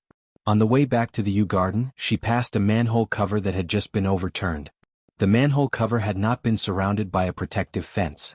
The rain was too heavy for Jinwan to see clearly, so she drove the car directly to the manhole cover, and the wheels were stuck inside. She had to get out of the car in the rain, check it, and then return to the car to make a phone call. When the person in charge of the traffic team came to help her move the car out, it was already an hour later. Jinwan had just driven back to the Yew Garden. Auntie Chen was startled to see her. "Didn't you drive back? Why are you wet? Come on, take a hot shower and then come out to eat some food and drink some hot water. Don't catch a cold." Jinwan responded. As soon as she went upstairs to the bedroom, she felt dizzy and almost lost her balance. She leaned against the door for a long time, raised her hand to rub her temples and then walked in. But she really didn't have the energy to take a shower, and her clothes were wet so she couldn't go to bed. She simply sat on the ground like this for a while, but she felt too tired. Perhaps she had been working hard for a long time and didn't eat or sleep well. 2 days ago, when she was harassed by those rascals in Jiang City, she had been suppressing her anger. At this moment she felt that her whole body was not well. Her ears were buzzing as if her physical strength had reached its limit. She could finally relax and sleepiness swept over her. After returning to the bedroom for nearly an hour, Jinwan still didn't have the strength to go to the bathroom. In the end, she simply lay on the cold ground and looked at the crystal lamp on the ceiling. She didn't even know when she fell asleep. When the bedroom door was knocked, Jinwan turned over on the ground and felt that the floor was too hard. She frowned and opened her eyes in a daze, only to hear Auntie Chen calling her outside the door. "Madam, have you taken a shower? Come and eat. I made you brown sugar ginger tea. Come out and drink it. Don't catch a cold. Your body is afraid of catching a cold. In the past, every time you caught a cold, you would have a high fever. I still remember it." Jinwan struggled on the ground to sit up, raised her hand and touched her messy hair, which was still damp and smelled of rain. Hearing that Auntie Chen was still knocking on the door, she had to get up, but she staggered on the spot, barely steadied herself, walked over and opened the door. Auntie Chen saw her unusual face. "Oh, why do you look so pale? Haven't you taken a shower?" "No, I'll go down to eat first and then come up to take a shower," Jinwan said and went straight out. Seeing that she was still wearing wet clothes, Auntie Chen was about to say something, but then she remembered that Mr. Mo hadn't returned to the Yew Garden for months after Jinwan came back, and Jinwan had been particularly quiet during this period. Auntie Chen didn't say anything but hurriedly followed Jinwan downstairs, thinking that they must turn off the air conditioner in the hall, in case it was too cold. Jinwan walked down quietly. When she was still 5 or 6 steps away from the tiled floor of the hall, she felt more and more dizzy, and suddenly everything went black. She subconsciously tried to hold the handrail, but before her hand touched the handrail, she fell down, hit her head on the stairs and sank into darkness. Chapter 383. Seeing Jinwan's condition, the servants were startled. Someone rushed over and helped Auntie Chen to help Jinwan up, and someone hurriedly turned to make a phone call. In a flurry, as soon as the phone was connected, Jinwan woke up. Leaning against Auntie Chen's arms, she frowned and rubbed her aching forehead.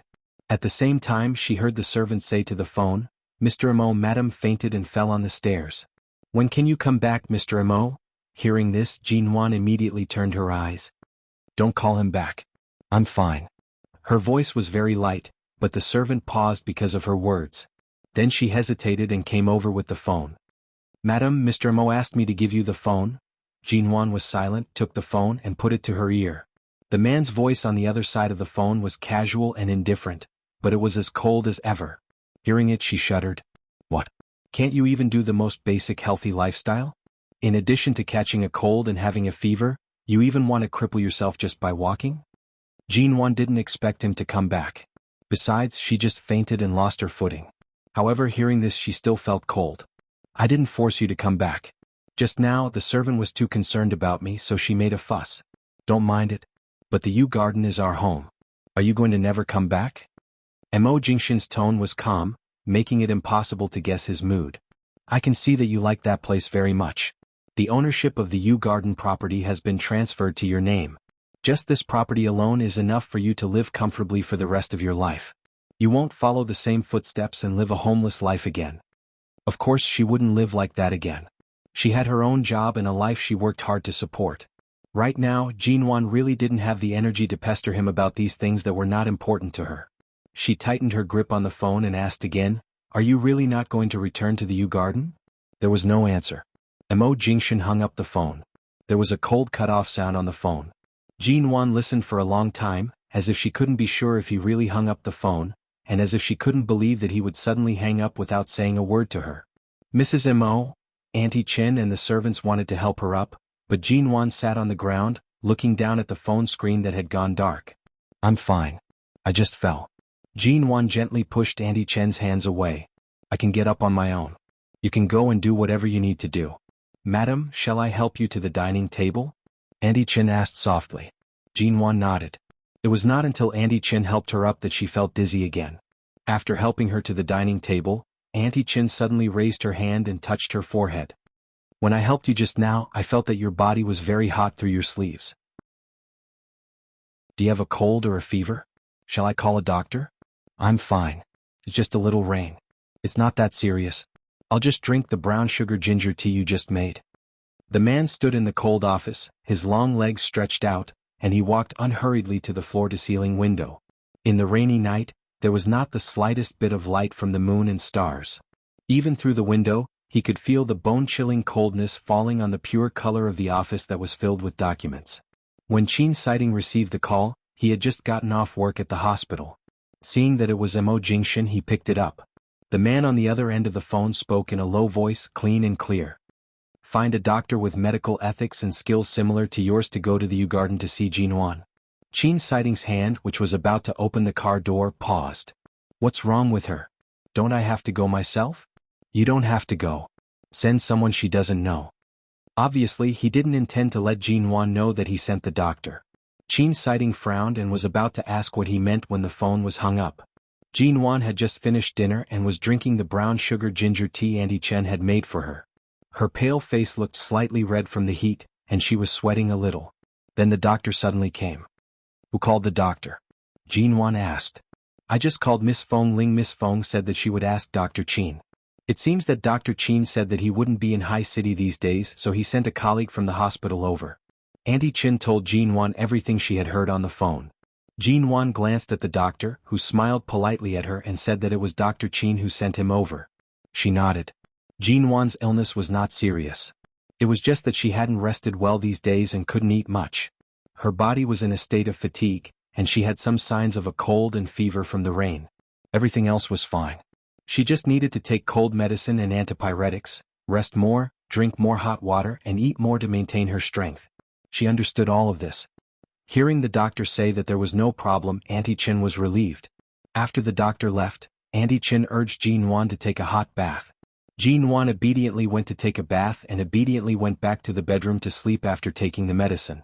But when she turned over on the bed, she looked at the empty other side of the bed and reached out to touch the bed.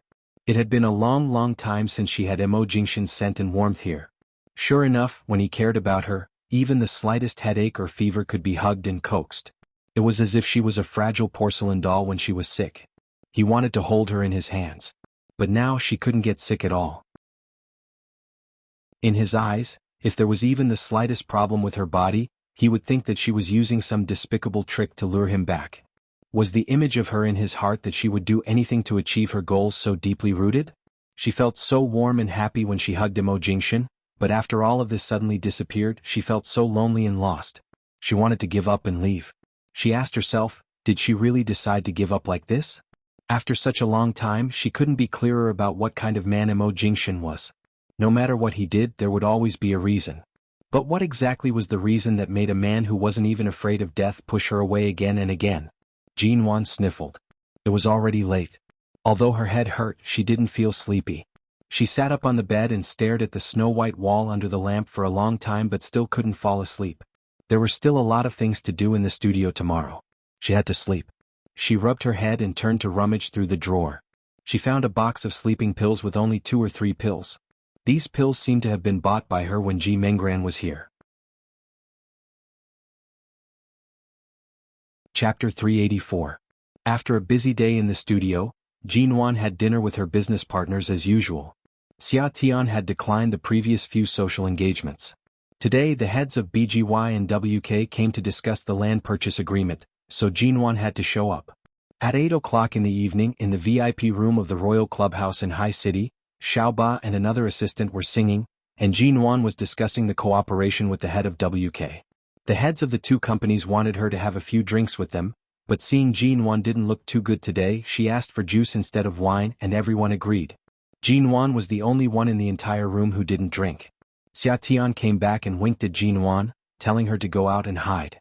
Jinwan really couldn't stand the singing of Xiaoba and the others, and the heads of the business partners kept leaning toward her, either sitting next to her or conveniently, putting their hands on her waist. Seeing Xia Tian's look, she got up and walked out of the room quickly. When she went out, she happened to receive a call from Feng Ling. "Mrs. Mo, I'm sorry. My mission here was delayed for more than 3 months, and I'll be leaving for High City in half a month. Is there anything I can bring back for you? You've just finished your mission. Take a break in the United States before coming back. I'm fine here. When I hired you, I was just guarding against those people in the United States, wasn't I? Now that Su Jilan and the Su family have fallen, and Director Mo hasn't done anything to me, my life has returned to normal and peaceful. You don't have to rush back. Mr. Mo signed a 3-year employment contract with me. Now it's not even a year.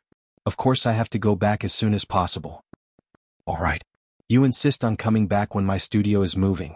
At that time you'll probably have to do all the hard work again. You really have a busy life."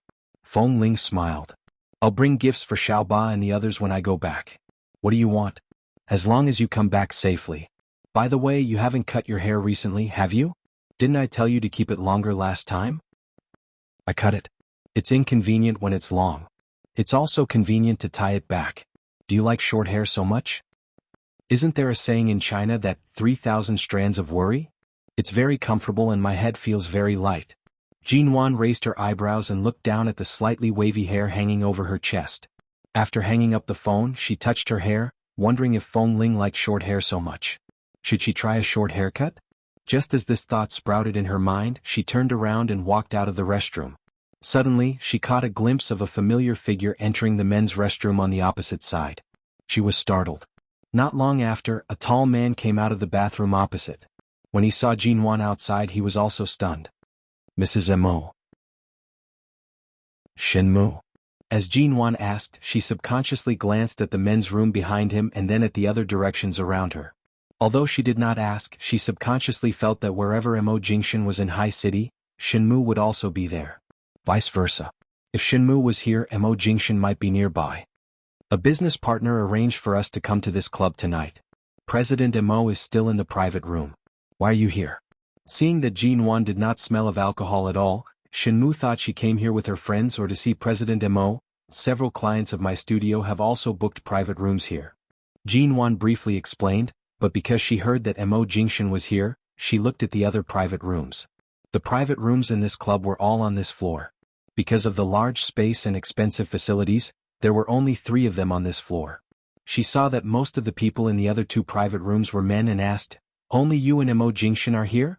Are there any other acquaintances?" "No, the place is booked by a business partner tonight. It's a company that has cooperated with CEO Mo for many years.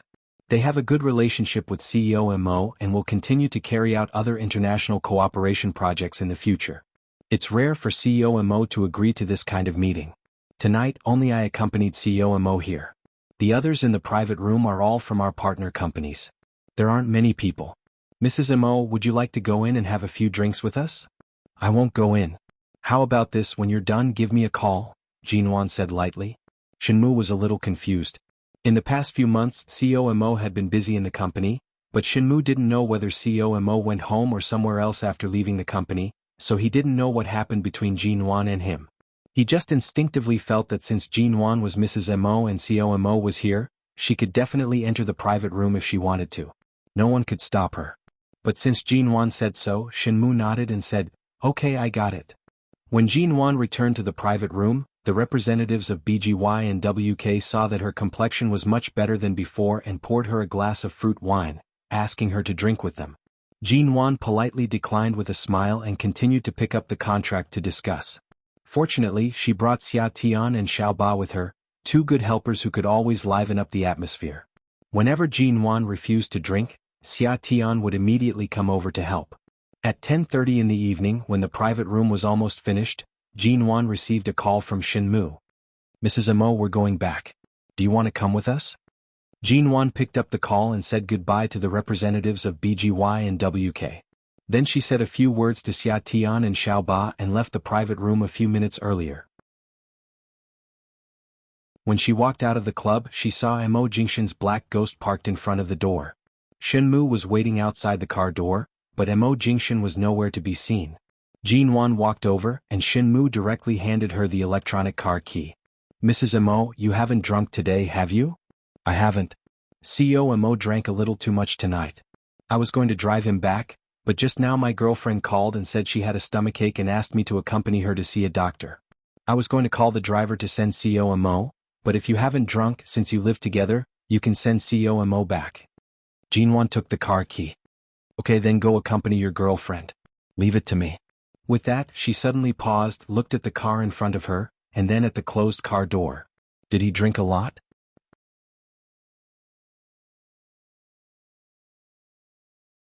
Chapter 385.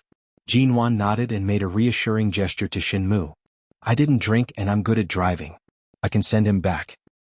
"Then how did you get here?" "Your car. My colleagues in the studio are all here and the car key is with my assistant. They will drive my car back." "It's okay." "That's good. Then I'll go first." "Sorry to trouble you, Mrs. Mo." Shenmu turned to the roadside, hailed a taxi and hurried away. Jinwan stood by the black ghost, looked at the cold black car door, thought for a while, went to the driver's side, opened the door and sat in. As she entered, she smelled a strong smell of alcohol. She turned her head and looked back, only to see Mo Jingshan sitting in the back with his eyes closed. She didn't know whether he was asleep or too drunk to open his eyes. It wasn't that she had never smelled alcohol on him before, but this was the first time she had smelled it so strongly. Furthermore, she had never seen him drink too much. His self-control was too strong and he never indulged himself too much. Jinwan looked at his clothes again. He was wearing a black shirt and trousers. She was right. It seemed that since he woke up from his 2-month sleep, he had been wearing this black, which made him look even colder and more unapproachable. While he kept his eyes closed and seemed to not notice that the driver had been replaced, Jinwan started the engine and was about to drive away. Suddenly, the man's low voice rang. "Shenmu." Jinwan didn't speak, nor did she turn her head to look back. She just looked up at the rearview mirror and saw that the man's eyes were closed. He seemed to have a headache from drinking too much and was frowning. "Give me water." His voice was hoarse and cold and he still didn't open his eyes. Jinwan lowered her eyes to look for water in the car until she saw an unopened bottle of mineral water on the door of the passenger seat. She picked it up and handed it to him. Mo Jingshan opened his eyes slightly. The lights in the car were not turned on, and the light from the surroundings fell into the darkness. The moment he raised his hand to receive the water, he glanced at the fair, slender fingers holding the bottle. His gaze paused for a moment before he silently received the water. He twisted the cap open and took a sip. He then closed his eyes again and leaned back against the seat, not speaking again. Feeling that he didn't seem to notice anything strange, she retracted her hand on the steering wheel, restarted the engine, and drove the black ghost away from the parking space in front of the club. She drove steadily. After all, she was no longer a newbie. The man sitting in the back was very quiet and did not say a word. Jinwan glanced back with the rearview mirror and saw that Mo Jingshan's eyes were closed as though he had fallen asleep. 15 minutes later, the car passed by the Mo Corporation. Jinwan continued to step on the accelerator without hesitation, not even intending to stop. When passing by Aolan International, she hesitated. Her first thought was to abduct this man back to the U Garden. After returning to China, he really wouldn't return to the U Garden, so she felt it necessary to take him home. But she was afraid that if he woke up, Andy Chen wouldn't be able to bear his anger, so she hesitated and turned the car into Aolan International. When the car stopped, Jinwan unfastened her seat belt and turned back to see that he still hadn't opened his eyes. She opened the door and got out of the car. Then she went around to open the back door and patted him lightly. The man's eyes were closed and he reeked of alcohol. Jinwan patted him again. No reaction. Was he really asleep? Jinwan simply reached out to hold his arm and pulled him out of the car. When the man got out of the car, his entire weight fell on her. She held him with some difficulty, reached out to close the car door, and then staggered all the way into the elevator in the underground parking lot.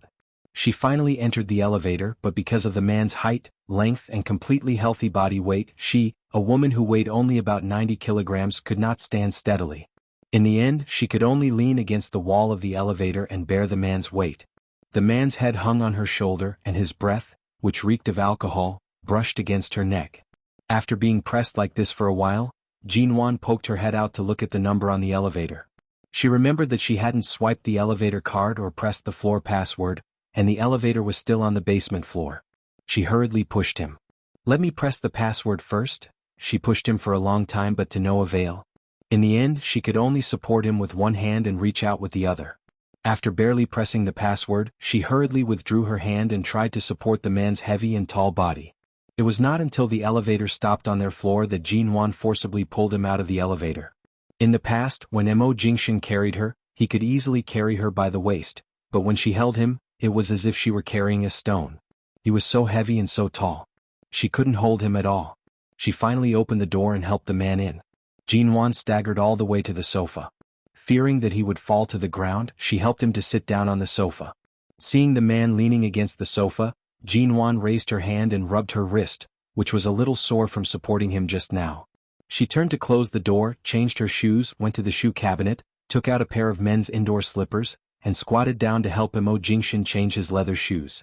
After working for a long time, she was covered in sweat.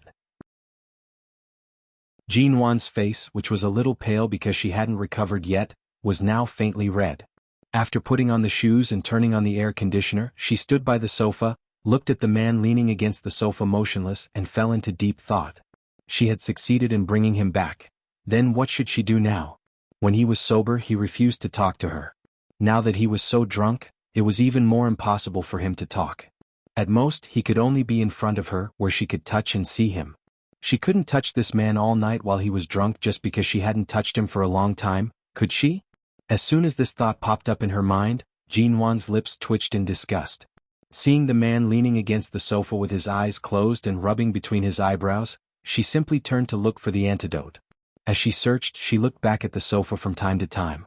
Seeing that he had been sitting there and had no intention of getting up to leave, she lowered her head to continue searching. After finding the antidote, she went to boil water, washed the white towel with cold water, wrung it dry, and quickly walked back to the sofa to wipe his face. Chapter 386. As soon as she met Mo Jingshan's eyes, she clenched the towel and looked into his eyes. "Did you wake up just now?" "I didn't wake up. What are you going to do to me after you brought me back?" The man's eyes were deep and quiet. "Or do you think you can solve any problem by bringing me back like this?" Of course, Jinwan understood that nothing could be solved. It was as if time had passed and the circumstances had changed. When she faced him, she couldn't feel hot at all. Instead, she felt cold all over. Today's Mo Jingshan was not only the CEO Mo who once terrified the business world, but also the global CEO of Shine Group who shocked and frightened the entire Western financial world. Everything about him was buried under a calm and indifferent shrewdness. Jinwan looked at his face. It was still so handsome, but it was also stained with the coldness and nobility of a superior. It was a face that she missed very much, but when she looked at it, she instinctively felt a chill in her heart. For this man, in addition to missing him, she felt more like a stranger. He was clearly drunk, but his eyes were cold and sharp, like a cold knife cutting her flesh. Jinwan thought for a while and then asked, "When did you wake up? Or were you not drunk at all?" The man sat on the sofa and didn't intend to get up, or maybe he was a little drunk and didn't intend to get up. He just looked at her and smiled, but his smile made her feel cold. He said slowly, "If I wasn't drunk, how could I allow you to sit in the driver's seat? It's very simple that I drove you back." Shenmu said his girlfriend had a stomachache, which can be serious or minor. He was in a hurry to go back, so he gave me the key. Jinwan said calmly, "I happened to be in that club and happened to not drink, so I drove you back." Mo Jingshan smiled, but his smile didn't reach his eyes. It seemed that he had seen through her purpose at a glance. His eyes were too cold and sharp. Jinwan seemed to have nowhere to hide in front of him. Even if what he did and refused to see her during this time aroused her resistance, she couldn't stand such treatment. If it were in the past, she would have jumped up and left. But Mo Jingshan had always been too good to her, and all his kindness made it impossible for her to be angry at him. Besides, she really missed him too much. But as soon as she met his eyes, Jinwan instinctively avoided his eyes and went into the kitchen. The water is boiling. I'll make you some hangover medicine. As he spoke, he quickly walked into the kitchen, picked up a glass and poured some water. Then he placed the medicine into the glass and shook it gently as if he couldn't feel how hot the glass was. He walked out with the glass and placed it on the coffee table. The man sat there and looked at her fingers that had been scalded red. He looked at the skin on the back of her hand that was slightly redder than before. Although there were still some scars from Cambodia, they were indeed much lighter than a few months ago. He looked at her silently and didn't speak, nor did Jin Wan. They were silent for a long time. Jin Wan pointed to the glass on the table. Drink some. Drink it while it's hot. The medicine will take effect faster. Shinmu said you drank a lot tonight, so you may have a stomachache or a headache. You'll feel better after drinking it. Mo Jingshin's face was expressionless, as if he wasn't even interested in the glass of water she poured for him. Or perhaps he was guarding against her. Against what? Was he afraid that she would drug him? Jin Wan looked into his eyes. Do you hate me so much now? Obviously. She paused and asked calmly, when I was in the mall with Xia Tian, I saw you with Shu Yan. Did you accompany her shopping? Or was there any other reason? The man narrowed his eyes at her words. What kind of answer do you want to hear? Jin Wan's lips moved. In the past, Mo Jingshin was the person who hated misunderstandings between them the most. Whenever there was the slightest misunderstanding, he would immediately give her a reasonable explanation to set her mind at ease and not let her imagination run wild. She wanted to ask where the Mo Jingshin who had always firmly pressed against her heart had gone. But when the words reached her mouth, she suddenly couldn't bring them out. Under the man's cold gaze, Jin Wan stood behind the coffee table for a long time and said, I can't understand whether your attitude toward me right now is disgust or wariness or, I don't know what else you mean, but from the beginning I just wanted to live a good life. I didn't want to cling to anyone. You remember everything in the past, so you should know that my feelings for you and everything I've done are real. Just like how you used to treat me, it's all very pure. Before she finished speaking, she heard the man chuckle. It was the kind of cold, mocking chuckle that came from his chest. It was very light, but she heard it. The man stood up, walked around the coffee table and the cup of sobering tea on it, and walked up to her. The clear and clean smell of his body mixed with the smell of wine. Subconsciously, Jin Wan felt all the pores on her body contract as he suddenly took the initiative to approach her. She raised her eyes to look at him. At the same time, the man leaned down to her, and his breath fell on the skin of her cheek. Pure? Don't you feel embarrassed saying this word to me? Jin Wan raised her head to look at him and looked at him with a stubborn and serious expression that would not be overwhelmed by his aura. Of course I don't feel embarrassed. I just learned a lesson and learned how to cherish, how to avoid all harm, and how to live a good life. I can bear the word, pure. It's the same for you, Mo Jingshin. My feelings for you are pure enough. It's fine if you don't believe me, but you can't completely deny me like this. She stared at him steadily. I can't easily give up on the man I once loved. A man who could even throw his life away for me. Right now, even if you directly stab a knife into my body, I won't say a single word. After all, the pain you've experienced is 1,000,000 times worse than mine. Marriage is mine, the man is mine, and the family is what I have to protect. You don't have the right to make me give up. Mo Jingshin raised her chin, his voice soft and slow. So stubborn? So affectionate? Jin Wan saw the thick mockery in his eyes. His gaze was as dark and deep as ever, and his voice was as gentle and mild as ever. However, she raised her eyes to look at his cold expression. Aside from coldness, she could not capture any other emotions. Chapter 387. Although Jin Wan wasn't seriously injured when she fell down the stairs in the Yew Garden yesterday, her forehead was a little red near her hairline. Other than a nude lipstick, she rarely used foundation, so the spot on her forehead was not covered. When she lowered her head and raised her head, the loose strands of hair fell back a little, revealing the red spot on her forehead. She held the glass in front of him and froze because of the man's gaze on her forehead. Neither of them spoke. The large space was so quiet that even the drop of a needle could be heard, but Jin Wan's heartbeat was strangely particularly loud. The man looked at her and said in a low voice, Jin Wan, I never joke. Since you've mentioned divorce, you should break it off completely. He stood in front of her and didn't take the glass in her hand but just looked down at her indifferently. The light in the living room fell on the top of her head and seemed to cover her with a layer of light silver. He was cold and noble. Even though he reeked of alcohol, it didn't affect his handsomeness and charm at all. Mo Jingshin. He was Mo Jingshin. Jinwan kept reminding herself that no matter how cruel and heartless he was to her now, from the moment he rushed out in that black Bentley to protect her behind his back, she couldn't lose her temper at him. Maybe it was just a broken dream. Or maybe it was just a reality and she saw the real him. Don't pester me anymore. I don't like pestering.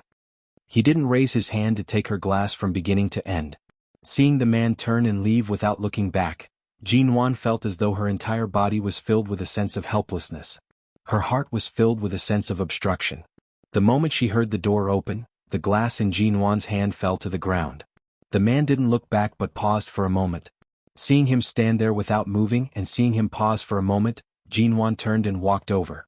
She stood behind him and stared at his back for a long time before she slowly raised her hand and carefully hugged him from behind.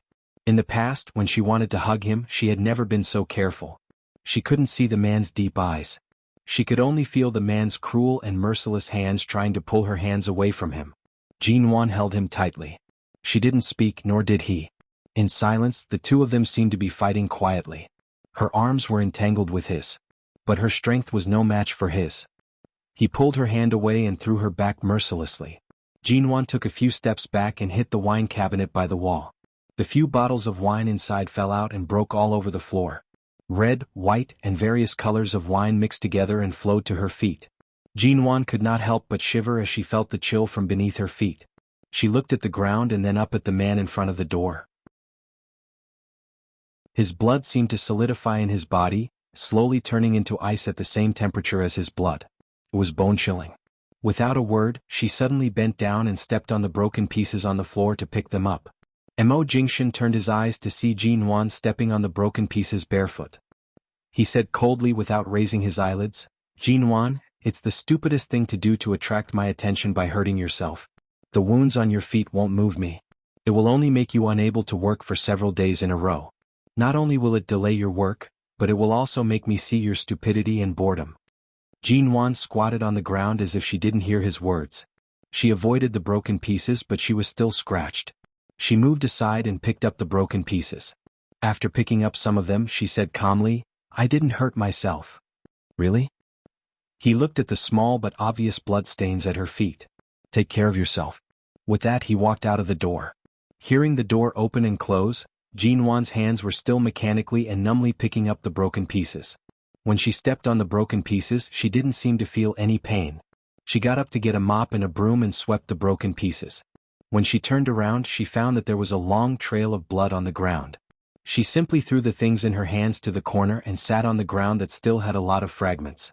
She sat by the side and watched as a few bottles of wine fell to the ground with only half of the upper part broken, while the lower part of the wine was still in the bottle. Jinwan picked up one of them. She didn't know what year it was, but she knew it couldn't be cheap since Mo Jingshan kept it at home.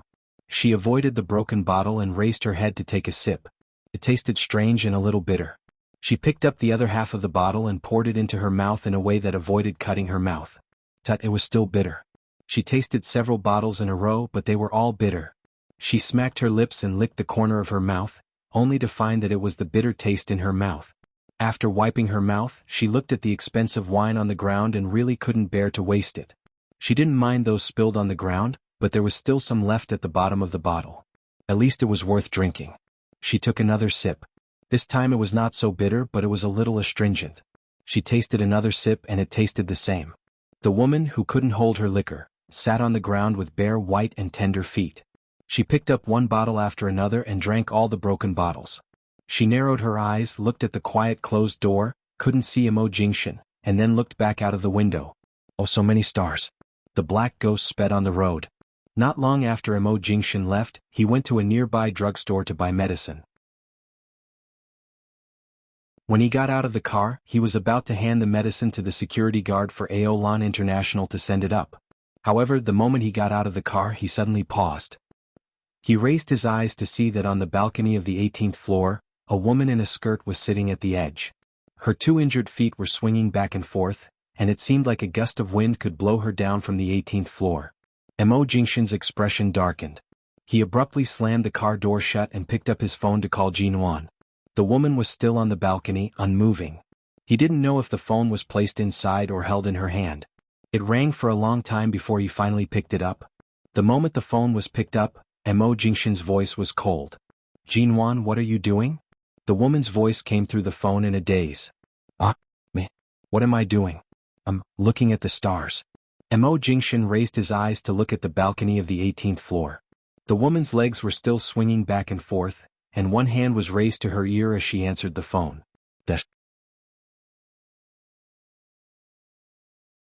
Chapter 388. It's been raining for days. Now the sky is dark and there's nothing. Why are you looking at the stars? Nothing? But I see a lot of stars. With that, the woman on the balcony began to swing her legs back and forth again. Mo Jingshan raised his eyebrows. For a moment, he wondered if this woman had drunk all the wine in the bottles that had fallen on the ground. The door was suddenly opened, and the wind from the door to the open floor-to-ceiling windows fluttered the curtains, fluttering them in the air. The wind also ruffled the woman's skirt and hair on the balcony. Mo Jingshan glanced at the shallow bloodstains and the completely empty broken bottles on the ground, walked in, and saw where Jinwan was sitting on the balcony. Jinwan, come down. Jinwan looked back at him and grinned at him with an intoxicated expression. Why are you back? Didn't you leave? Seeing her turn her head, Mo Jingshan frowned. I asked you to come down, not to move. I'm fine here. It's safe. Jinwan lowered her head to look at where she was sitting and then muttered, Your wine is really terrible. I didn't know that the wine in your cabinet was worse than the one before. But they must be very expensive and I couldn't bear to spend them, so I drank all that I could. Hey, guess what? After drinking it, I actually saw stars. As she spoke, she lowered her head and then proudly crossed her legs on the balcony. Seeing that she actually had the courage to cross her legs, the coldness in Mo Jingshan's eyes rose. Don't move. Jinwan looked at him in confusion. What? Do you also want to see the stars? With that, she suddenly moved her butt to the side. Well, I'll make room for you. Come and see together. Mo Jingshan didn't say a word, abruptly dropped the medicine in his hand, strode over, and grabbed the arm of the woman who was swaying on the balcony. Jinwan was startled by his action and was about to withdraw her hand instinctively when she felt a weight on her shoulder and was carried down from the edge of the balcony by him. The moment her feet landed on the ground, she almost lost her balance and staggered in his arms. She instinctively grabbed his shirt and climbed up, then leaned into his arms, saying in confusion, Mo Jingshan, why are you back? No. I should say, are you back? The man did not speak but pulled her into the window from the balcony. He slammed the window shut and was about to push her away when the woman suddenly wrapped her arms around his neck. The smell of alcohol was thicker than his face. She whispered softly by his ear, Are you back? Mo Jingshan, you've only just woken up, aren't you? You're back, aren't you? Mo Jingshan pushed her to the sofa, and when she was about to get up and throw herself at him again, he said indifferently, Sit down. Jinwan paused and sat down obediently on the sofa under his cold gaze. The man coldly glanced at her, picked up the broom she had thrown on the ground, swept up the broken pieces and threw them away. Then he saw the shallow bloodstains on the ground, walked over, and saw that there were some fine glass shards on the soles of Jinwan's feet, and the dust and blood on the ground were stuck to her feet. Seeing the man come over, Jinwan didn't speak, but was suddenly picked up by the man like a chick and brought into the bathroom. Mo Jingshan, what are you doing? She looked at him in confusion. After entering the bathroom, Mo Jingshan was about to ask her to sit on the toilet lid so that he could help her wash her feet, but the woman was not obedient and moved her hands and feet. Seeing that she was completely drunk, the man suddenly turned on the shower head above, turned the water to the maximum, and poured it on her head and body. Jinwan curled up on the toilet and shivered all over. Her whole body was washed by the cold water, and the shock and coldness made her mind clear for a moment. She raised her eyes, wiped the water off her face and struggled to get up, but the man still pressed her firmly on the toilet and washed her from head to toe with cold water. What are you doing? Jinwan couldn't speak. As soon as she spoke, water would come into her mouth. Afraid that she would choke, she could only try to turn her head away. Finally, the sound of water stopped. Then the man's voice, colder than the cold water just now, hit her. Awake? Jinwan sat stiffly on the toilet for a long time and did wake up. She turned to look at the man, whose black shirt and trousers were also splashed by the water, but he was clearly not as disheveled as she was. He looked at her coldly. In order to make me stay, you really spared no effort. Jinwan was stunned for a long time before she recalled the scene when she climbed onto the balcony to look at the stars. Just now there really were no stars. She just drank the mixed wine and then her eyes were full of stars. Her feet hurt a little, so she walked to the window and opened it. She wanted to see if Mo Jingshan had left, but she didn't know what she was thinking at that time. She actually climbed up and sat there to look at the sky. Her lips, which were pale from the cold water, moved. She raised her head to look at the man's indifferent eyes and said hoarsely, "Why did you come back? If you jump from the 18th floor, your blood will splatter on the spot, and the surrounding companies will be affected. Not only will you use your own life to affect the feng shui of High City, but it will also be bad luck for me to go from being divorced to being widowed." Jin Wan's rationality, which had been eroded by alcohol, was instantly pricked by his voice, and her nerves trembled. The man stared at her quietly with his deep, dark eyes. His tone was not heavy, and it was as though he was casually stating an unimportant matter. "It's even more stupid to fall to your death from the 18th floor because you're drunk. Don't do such things that will implicate others. Live well. Don't add to anyone's burden." Mo Jingshan threw the towel on her head and turned to walk out without any reluctance. Jin Wan tugged the towel off her head and looked at the man's cold and resolute back. "Mo Jingshan, am I a burden to you?" The man's long figure paused for a moment. He did not answer, and his back was cold as though he had really pulled out of her world and would never enter again. Jin Wan's eyelids drooped, and her eyes were half closed. Then she slowly stood up with some difficulty. Her long hair wrapped around her shoulders like seaweed, and her white dress was translucent and stuck to her body because it was drenched. She looked like a seductive water demon. Chapter 389. Jin Wan put one hand against the door and raised the other to grab the man's sleeve. She turned her head and looked up at the man's indifferent eyes. "Say it, Mo Jingshan." The man's brows were full of indifference. He looked at her calmly and did not answer. "Say it." Jin Wan slowly steadied herself in front of the door and held the door tightly with both hands behind her. "Say something even more ruthless and cruel. Let me give up completely. Say it." "What else can you do if you don't give up?" Looking at the redness brewing in her eyes, Mo Jingshan's eyes deepened inch by inch, and his lips curved in a cold and heartless smile. "What kind of night do you want to make with the little bit of alcohol in your body and the little bit of alcohol in mine? Or do you think you are charming enough to make me repeat the same mistake with you?" As the man spoke, he skillfully pinched her chin with his slender and well-defined fingers, not forcing her to open the door. At the moment when Jin Wan was startled, he leaned over without warning, pressed her against the door, bent his head dangerously and ambiguously to her lips, and chuckled hoarsely and indifferently. "Why don't you say it directly? What do you want?" Jin Wan instinctively raised her hand to push him away, but as soon as she raised it, he abruptly held her wrist. His cool and pleasant masculine scent enveloped her, and his breath brushed against her lips. "If you want it, just say it. It's just a matter between a man and a woman. Just say it. After all, we've slept together so many times. I'm not so heartless that I won't reject you even if you send yourself to my door. If you say you're lonely, I can understand you." The man's voice was low and indifferent. To be precise, he completely trampled on her self-esteem. Jin Wan was so angry that her tears almost fell. Did he deliberately want to shatter his image and all the good things he had in her heart? Feeling the man's head approaching, Jin Wan subconsciously turned her head away, but he held her chin and turned her face back. When she was about to say that she didn't mean that, the man had firmly imprisoned her, bent down, and accurately landed on her lips. Her lips were covered with the familiar softness. When Jin Wan reacted, the man had pried open her lips and tongue and plunged deep into her mouth. "No." Jin Wan struggled hard, but he firmly pressed her arms against the door and she could not move at all. She instinctively raised her legs, but at the same time, the man held her down and she could not move at all. "Mo Jingshan, you ugh." Jin Wan desperately turned her head away, but the man seemed to be deliberately kissing her fiercely. Again and again, he entangled himself in her mouth in a way that made her feel extremely uncomfortable and almost unable to breathe. Jin Wan didn't know how long it had been since he last touched or kissed her. She only felt that under the entanglement of such a deep and heavy kiss, all her senses and nerves were trembling violently. Even her heart was beating violently. When the tip of her tongue was lifted, the man's merciless kiss slightly slowed down because of her uncontrollable tears falling into their mouths.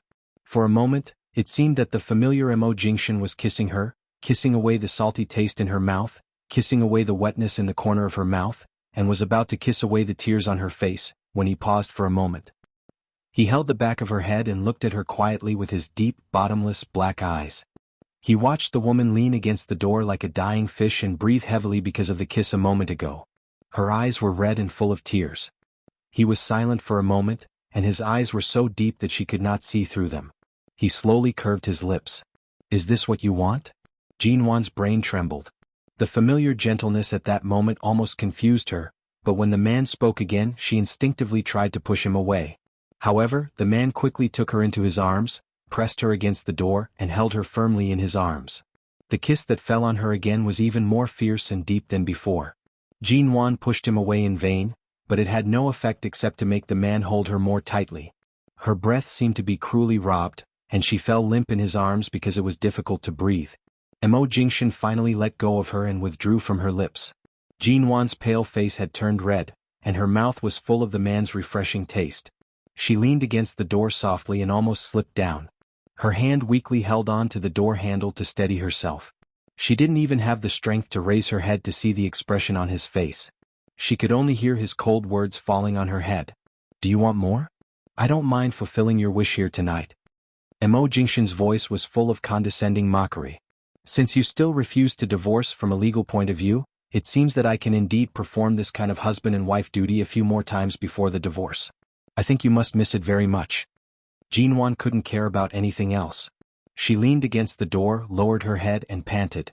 Her fingers clenched the door handle, motionless.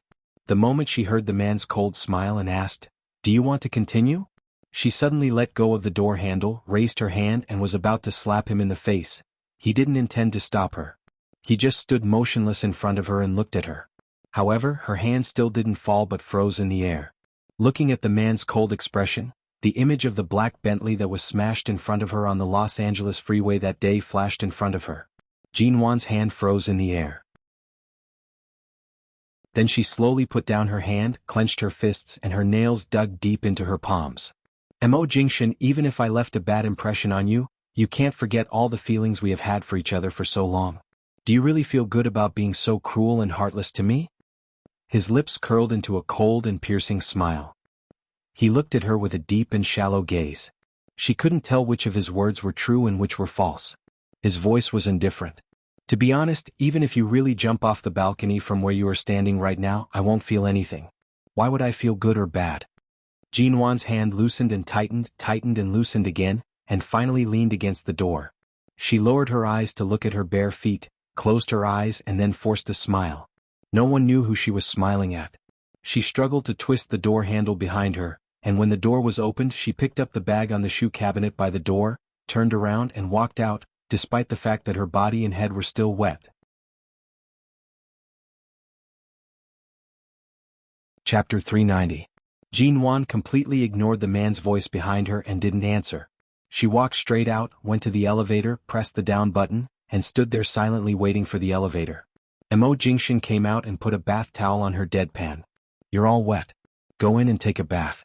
Don't wander around. Jinwan waved the bath towel off her back and said indifferently, No, this is your place. I shouldn't have come. The man looked at her as if her heart had been hollowed out and didn't speak for a while. At the moment the elevator door opened, Jinwan walked straight in.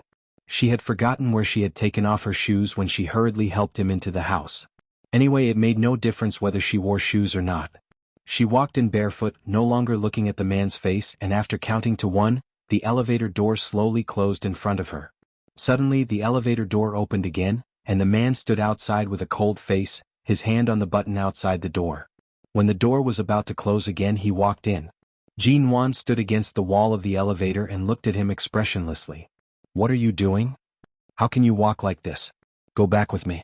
The man's face was still cold, but his hand had come over to grab her arm and take her out of the elevator. Jinwan didn't have the strength to break free, and her lips still felt numb. When he reopened the door and brought her back inside, she looked at the familiar space in front of her and said calmly and soberly, After all, this is your place. As long as I am here you will definitely leave. I can't always occupy your place. I am a woman who is no longer important to you. When it's time to be self-conscious, I have to be self-conscious and return this place to you. The man ignored her words, put the bath towel on her again, and said coldly with a hint of sternness in his voice. Go take a bath. I'll go back to the U garden to take a bath. Don't make me say it again. Jinwan stood still, but her heart was cold all over. Or do you want me to take a bath for you? Hearing this she paused. Her hand clutched her bag and after a long time she turned around and walked out, not wanting to say another word.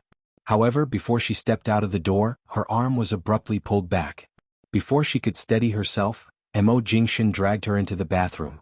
When Jin Wan was about to push him away, he raised his hand and grasped her wrist, making it impossible for her to escape. He said dangerously and threateningly, "I'll give you one last chance. Wash yourself or I'll tear your clothes off right now." Mo Jingshan. Her voice was sullen and hoarse. The man was indifferent. His hands were already about to tear her clothes. No. Jin Wan hurriedly raised her hand to press against her clothes, using her bent elbow to push him away. "Are you going to wash or not?" This seemed to be his last warning. Jin Wan was indeed very cold. She had caught a cold these days and she had even taken a cold shower earlier. She was cold from the inside out. Her teeth were chattering. She didn't know if it was because of the cold or because she was afraid. Only now did she realize that there would actually be a day when she would be afraid of Mo Jingshan. Earlier when he kissed her, he did not hold back. If he really took off her clothes like this or if something really happened here tonight, she suspected that she might lose half her life. When he was gentle to her, his strength was enough to make her unable to get out of bed. If he were to touch her under such circumstances, who knew what would happen to her? "I'll wash myself." She held onto her clothes. He stepped back, walked around the water stains on the floor and walked out of the bathroom again. He only threw down a cold sentence, 15 minutes. "If you don't come out, I'll come in." Jin Wan looked at his back and then at the bathtub by the side. He forced her to come back to take a hot shower, but only gave her 15 minutes to take a shower? She turned to close the bathroom door and then took off her wet and sticky clothes. She only had 15 minutes to take a shower, and there was no time to soak in the bathtub. She picked up the shower head that Mo Jingshan had thrown aside, turned on the hot water and washed herself well. She washed herself from head to toe. She didn't know how long it had been. It should be almost 15 minutes. She turned off the water, put on the bathtub and went out. After all, she had lived in Aolan International before, so there were many of her clothes in the bedroom closet. She was about to enter the bedroom to change when she suddenly heard Mo Jingshan throw 2 boxes of medicine on the coffee table. "Take the antipyretics before going to bed.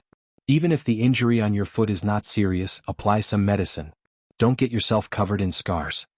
Jin Wan turned to see the medicine he had placed on the coffee table. She had only caught a cold and her fever was not serious. Earlier, did he feel an unusual heat on her body? He was very familiar with her body and could even detect the slightest abnormality. But right now she was completely unfamiliar with him, even a stranger. She did not speak and went into the bedroom to change. When she came out, Mo Jingshan had already disappeared. Jin Wan thought that he had found his conscience for a moment, or had recovered his usual patience and gentleness, telling her to take a shower, eat, and take the medicine. But it turned out that he was no longer accompanying her but leaving. In such a large apartment, every room was particularly empty and quiet. She walked to the sofa and sat down. She picked up the medicine box and opened it. She dug out a pill of antipyretics and put it in her mouth. She turned to see the medicine on the sofa. It did not look like the medicine in the medicine box but seemed to be newly bought. She stared at it for a long time before picking it up. Earlier, did Mo Jingshan go out to buy medicine for her because her foot was scratched by the shrapnel? She narrowed her eyes. This man who clearly seemed to want to push her away but still seemed to want to control her, what exactly did he mean? Jin Wan placed the medicine down and calculated that Mo Jingshan had only gone down for a few minutes. It would take at least 2 minutes for the elevator to go down from the 18th floor. She hesitated, stood up and walked to the floor-to-ceiling windows. She opened the windows and stepped onto the balcony again, looking down. The black ghost was parked there. The car lights were already on, indicating that the man had gotten into the car but did not drive away. Jin Wan stared at the car below. She stood on the balcony and watched for more than 10 minutes, but the car really did not leave. Was he afraid that she would climb onto the balcony again to court death? If she really climbed onto the balcony, the most dangerous position, would he come up again? Jin Wan's hand gently stroked the edge of the balcony railing. She laughed at her own shameful and ridiculous thoughts. Chapter 391. Jin Wan left the balcony, closed the window and returned to the sofa. She picked up the medicine to apply to the wound under her foot while looking at her cell phone. After applying the medicine, she picked up her cell phone and sent a text message to Mo Jingshan. "I'm sleeping. Good night." After sending the message after a while when the medicine under her foot was dry, she got up and went to the balcony again. When she looked down, the car had already left. Jinwan raised her eyes to look at the heavy traffic on the long street in the distance. He cared about her life and death, but he refused to have feelings for her. Interesting. Really interesting. Since you want me to live well so much. Then Mo Jingshan, from today on, I will live a nourishing and exciting life, so exciting that you can't even avoid it. You can see my shadow everywhere. High City in summer was hot enough. Mo Nwan's studio was about to move to a new location. The office building had been built, and some of the internal offices needed to be cleaned up. It would probably be completed in more than a week. Jean Wan, wearing a loose white printed t-shirt and casual shorts, was busy in the office with the tools for painting the wall in her hand. Xia Tian had just returned from buying a dozen popsicles and saw that the others who had come in to clean up the office had gone to bed, but Jean Wan was still working hard. You really don't think of yourself as a boss. So many of your employees have sat down to rest. Why are you still painting there alone? Didn't the renovation workers say that these places will be blocked by glass? It's useless to paint them white. Anyway, they can't see them. Xia Tian went over and took out a popsicle from the bag and handed it to her. It's so hot. The building hasn't been connected to electricity, and the air conditioner isn't working. I'm sweating all over. Come and cool down. Jean Wan painted the last part of the office white, put down the tools in her hand, raised her hand to wipe the sweat on her face, and a piece of white paste on her hand rubbed against her cheek. There was not only white on her face but also on her nose, chin, and neck. Xia Tian held back her laughter and handed her the popsicle. Eat it first. Remember to wash your face later. Jean Wan looked at her in confusion, tore open the bag of popsicles and said, Why are you laughing? Have you never seen such a beautiful boss? I've never seen a boss who looks like he's possessed by a fierce bull. What's wrong with you this week? Some time ago you were dispirited and listless, but recently you're full of motivation. You even work so hard. I don't think you need to work out recently. You just need to accompany the group of workers in this building to decorate and paint the walls. Jean Wan took the wet towel from Xiaoba and wiped her hands. Then she took a bite of the popsicle and turned to look at the wall in the office. I don't plan to put glass there anymore. I plan to put something else. It's more comfortable to paint it in the same color. Xia Tian raised her eyebrows and glanced at the white patches on her face. When I went out just now, I met Vince in a nearby cafe. He is the one who has been sending you flowers. He knows that you are here and said that he will treat us to iced coffee in a while. He specially invited you. Will you go with him? Jean Wan was expressionless. Didn't I tell you to tell him not to send me flowers in the future? You know what I mean. Why did you still agree to his invitation? Xia Tian spread out her hands. Boss, Missouri has been hard to find recently. I have to find a second love for you. As the best bestie in the world, don't you understand my good intentions? Jean Wan rolled her eyes. I think you're tired of my peaceful life and want to stir up some trouble for me. I'm not interested in that, Mr. Vince. If he wants to cooperate with me on a new project, I can meet him. But don't talk about anything else. Do you have to be so principled? You have principles, but that doesn't mean your husband has them. This morning I saw a business magazine taking a photo of Mo Jingshan at an exhibition. Several of High City socialites also attended the exhibition. As Xia Tian spoke, she looked at Jean Wan seriously. Those socialites are still eyeing him covetously. They won't miss a single exhibition.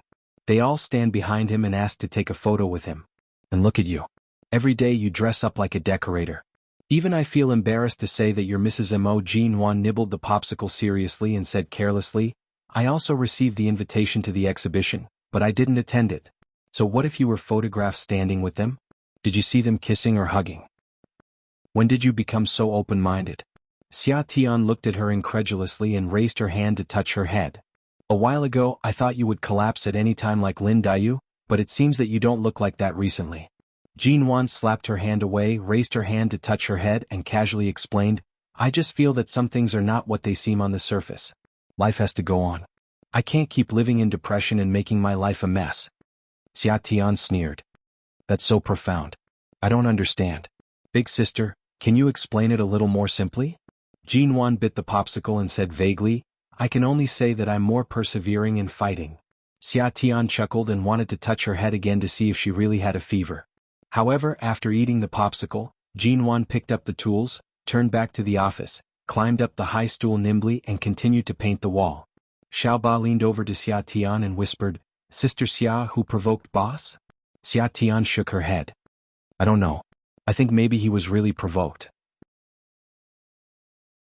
With that, Xia Tian was about to step forward to help Jin Wan when she saw a business magazine on the high stool Jin Wan was stepping on.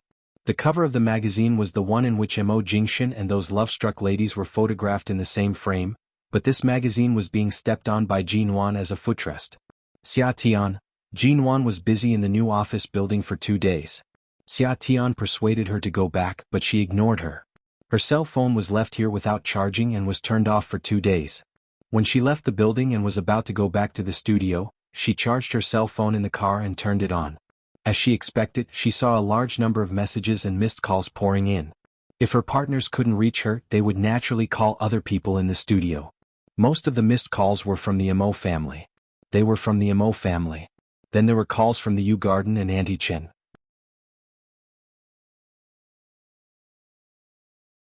Chapter 392. My great aunt, there's finally news of you.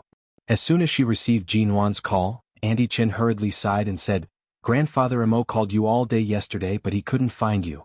Last night, he came to the Yu Garden, only to find that you and Mr. Mo were not there. We didn't dare to say much and just said that you and Mr. Mo were very busy recently, but Grandfather Mo must have found something wrong between you and Mr. Mo, so he left angrily. Today he went back to the Mo family but he asked me to contact you and tell you to go back to him immediately. When Jin Wan saw so many calls earlier, she guessed that it must be related to Elder Mo. Hearing this, she felt even more guilty. After returning from America, she and Mo Jingshan had not returned to the Mo family. My studio is going to move, so I've been busy here and didn't have time to care about home. Mr. Mo hasn't returned to the Yu Garden recently. I didn't dare to tell Elder Mo about this, but it's not good to keep it a secret. Madam, you should go back to the Mo family. Elder Mo didn't find you and he didn't even get through to Mr. Mo's phone. Elder Mo is really angry. Jin Wan immediately looked at the time. I'll take some time to go to the Mo family in the afternoon. Did grandfather say anything before he left? He didn't say anything. He only asked you to return to the Mo family. All right, I understand. For so long Grandfather Mo had doted on her the most and spoiled her the most. After returning to China, she hadn't visited the Mo family. It wasn't that she didn't miss Grandfather Mo, but that Mo Jingshan hadn't returned, and she couldn't go back to the Mo family by herself. In the past they were always together and now they were alone. It would definitely arouse suspicion. After all, the Mo family didn't only have Grandfather Mo. There were also his relatives who often visited the Mo family. In order not to make Elder Mo angry for too long, Jin Wan returned to the studio to tidy up, changed her clothes and drove to the Mo family. It took her an hour to go from Jin Lin building to the Mo family's old mansion. When she arrived, Jin Wan called Auntie Chen to reassure her. After getting out of the car, Jin Wan found that Grandfather Mo had been waiting for her in the front yard. Jin Wan put on a big smile and walked in with the boxes of tonics she had specially bought on the way. Elder Mo saw that she was alone and immediately walked out. He looked her up and down several times before glancing behind her. His face was filled with dissatisfaction and unhappiness as he asked in a heavy voice, Why didn't Jingshan come back with you? Mo Group is about to merge with Shine. He has a lot of things to do and can't leave. I just finished my work and saw so many calls on my phone so I hurried back to see you. As Jin Wan spoke, she stepped forward and held onto Elder Mo's arm with a smile. Grandfather, people of our age are all busy. You have to understand. When you were young, you must have worked harder than us. If we don't work hard when we're young, how can we live out our remaining years as leisurely as you? Elder Mo harumphed. Don't talk to me like you're stirring honey. Last night when I went to the Mo family, you and Jingshan weren't there. I asked Xiaoqin and she only said that you've been busy recently. Fine, you can be busy, but you've been so busy that you haven't even come back to see this old man for several months. I'm just getting old and have one foot in the coffin, but it's not like I'm lying in it entirely. Did you have to forget this old man so early? You're destined to live for more than 100 years. Although you're angry, don't randomly curse yourself. Anichin is right. We're just too busy. Jin Wan's face was full of smiles. Elder Mo snorted and stopped talking nonsense with her. After dragging Jin Wan into the front hall, the servant came in with tea, and Elder Mo still sat down without a smile. Jin Wan handed the tonic in her hand to the servant, looked around and found that Uncle O, the butler she often saw before, was not here. She asked curiously, Where is Uncle O? Why don't I see him? He fell and hurt his leg. He won't come back until 2 months later, Elder Mo said grumpily. Elder Mo grumpily said, now that he's injured, there's no one at home to play chess with me. You and Jingshen went out for so long, and now that you're finally back, you didn't even mention to visit me at the Mo home. Seeing Elder Mo grumbling like an old child who didn't get candy, Jinwan held back her laughter, squatted by his leg and eagerly massaged his leg, saying, it's all our fault. In the future, even if Jingshen is too busy to come back, I'll definitely come back to accompany you. Elder Mo harumphed again and turned his head away. This time the old man had an unhappy expression on his face. Jinwan continued to massage his leg. All right, Grandpa, don't be angry. I know I'm wrong. I'll think of you every day. After being coaxed by her for a long time, Elder Mo relaxed and looked down at Jinwan, whose eyes were curved with a smile. Is there any problem between you and Jingshen? Jinwan forced a smile. What problem can we have? Elder Mo looked at her steadily, reached out to press Jinwan's hand that had been hammering his leg, and patted the back of her hand with his wrinkled hand. Child, if you've been wronged, you must tell me. I know. I'll tell you if there's anything. Don't worry. We're fine. Did you spend the New Year's Eve with Xiao Zhe when you were in Los Angeles a few months ago? Yes. You've met Jingshen's mother? I've met her. She's a very good person and treats me very well. Grandpa, you really don't have to worry about us. No matter where you are, we're fine. As long as you're healthy, it's fine. As Jinwan spoke, she removed her hand and raised her head to look at him. Grandpa, you've heard of the saying, having an elder at home is like having a treasure. You're our treasure. No one dares to forget you. Elder Mo watched as Jinwan raised her head to look at him like an adorable little deer. He smiled and reached out to pat her head. As expected, my granddaughter-in-law is the most considerate. It's said that girls are like little cotton-padded jackets. If you and Jingshen can quickly give me a granddaughter, I'll probably be happy to live for another 20 to 30 years. Then you can accompany us for another few decades. With an old treasure like you at home, others can only be envious. Elder Mo's mood was greatly improved by her words. He picked up the tea and took a sip. He had Jinwan stop squatting and quickly sit down.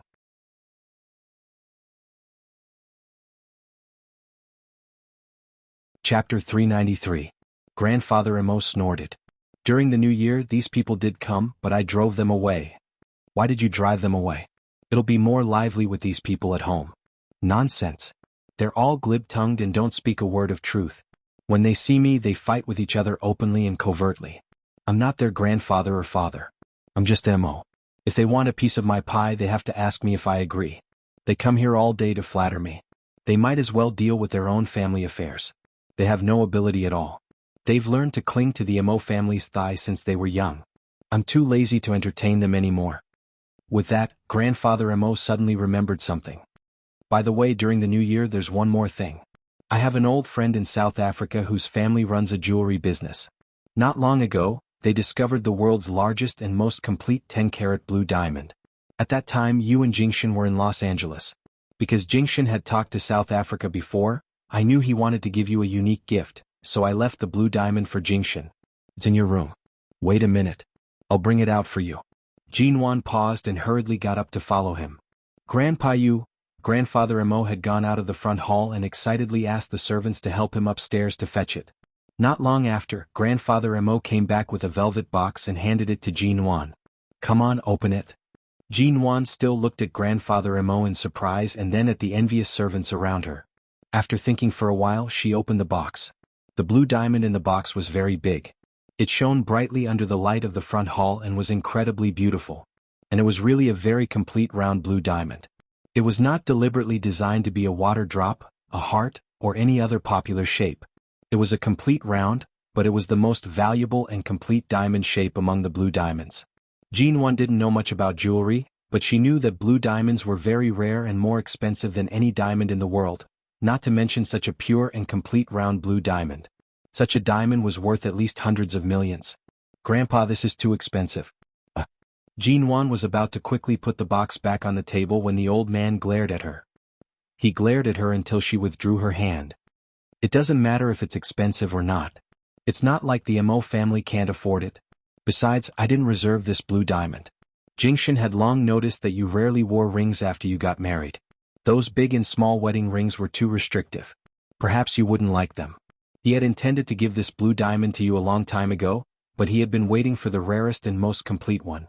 Now that he had finally found one, how could he not give it to you? A few months ago you weren't in Haicheng. When they delivered the blue diamond, I accepted it on your behalf. You can take it as a gift from the Mo family. It's a token of my sincerity, and it's also a token of Jingshan's sincerity. My best granddaughter-in-law deserves the best diamond. Hearing that it was something Mo Jingshan had ordered a long time ago, Jinwan's hand paused. It's fine if you don't like the wedding ring, but this blue diamond was personally ordered by Jingshan. You can't possibly refuse it. The old man smiled as he spoke. This is a blue diamond that hasn't been processed. If you think it's too big and can't find an occasion to wear it, you can just put it away. Isn't it said that women need more jewelry to have a sense of security? You silly girl, you don't even want the jewels and diamonds I gave you. Grandpa, the Mo family is my safest haven. Why would I need these worldly possessions to find a sense of security? But this is really too expensive. Jinwan opened the box and glanced at it. Such a big one. The price of it is probably enough to open several companies in Haicheng. Elder Mo smiled until his eyes narrowed. You're quite knowledgeable. Anyway, the Mo family doesn't lack money. Since I'm giving it to you, I'm giving it to you. If you really don't want it, go talk to Jingshan and see if he can help you turn this diamond into a few companies for you to play with. Jinwan heard the teasing in his words and immediately became embarrassed. Grandpa, I'm very serious about my studio. No matter if it's the studio or the company, I can't just play around. I know. It's just that you, this child, could have stayed at home and lived a comfortable life as a rich wife, but you insisted on opening a studio and even took on so many contracts. How good do you think it is in the business world? Aren't you the one who has to suffer? At first, I thought you were just playing around. Later, I found that you were indeed too serious. But why do you have to work so hard? Jinwan smiled and did not explain further. It was already very late when she left the Mo family. Jinwan drove past the Mo Corporation and stopped for a while in the square opposite. She raised her eyes to look at the floor-to-ceiling windows on the top floor of the Mo Corporation. From here, she could accurately find the location of Mo Jingshan's CEO office. She could also see the lights in his office. Looking in the direction of the light, she reached out to pick up the velvet box on the passenger seat, opened it, and saw the round blue diamond that still shone brightly in the dark car. Such a perfect circle seemed to be a route that could never be taken wrong. After all, it was a circle. No matter which angle it went, which side it went, it would eventually return to the starting point and would never deviate from the original route. Such a perfect shape in her hand was repeatedly rubbed by her fingers. After lingering outside the Mo Corporation for a long time, Jinwan finally got out of the car. It was already late. Most of the staff in the Mo Corporation building had gotten off work, and some were working overtime. There were several offices on each floor with lights on. Jinwan went to the top floor. Shenmu guessed that at this time he had also gotten off work. The office on the top floor was very quiet, and there were few people in the secretary's office and assistant's office. Only a man in his 30s with glasses came out of the water closet. When he saw Jinwan, he froze for a moment and then asked Jinwan respectfully and politely, "Are you Mrs. Mo?" Jinwan gave him a strange look. "Do you know me?" "Hello, I'm the secretary-manager of CEO Mo. My surname is Ko."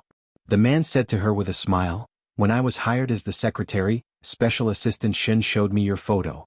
He said that if you came to the company, there was no need to make an appointment or inform us. You could come in directly."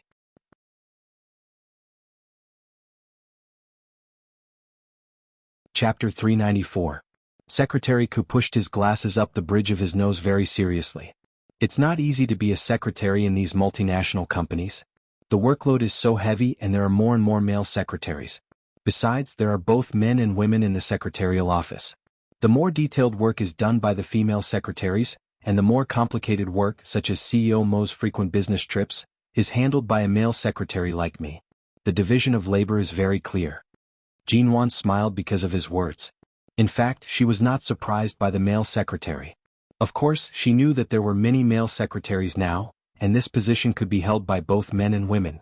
Sometimes, men could do more things than women, and of course the workload was also greater. She was surprised that the position of secretary-manager had been vacant for so long, but in the end, he chose a male secretary.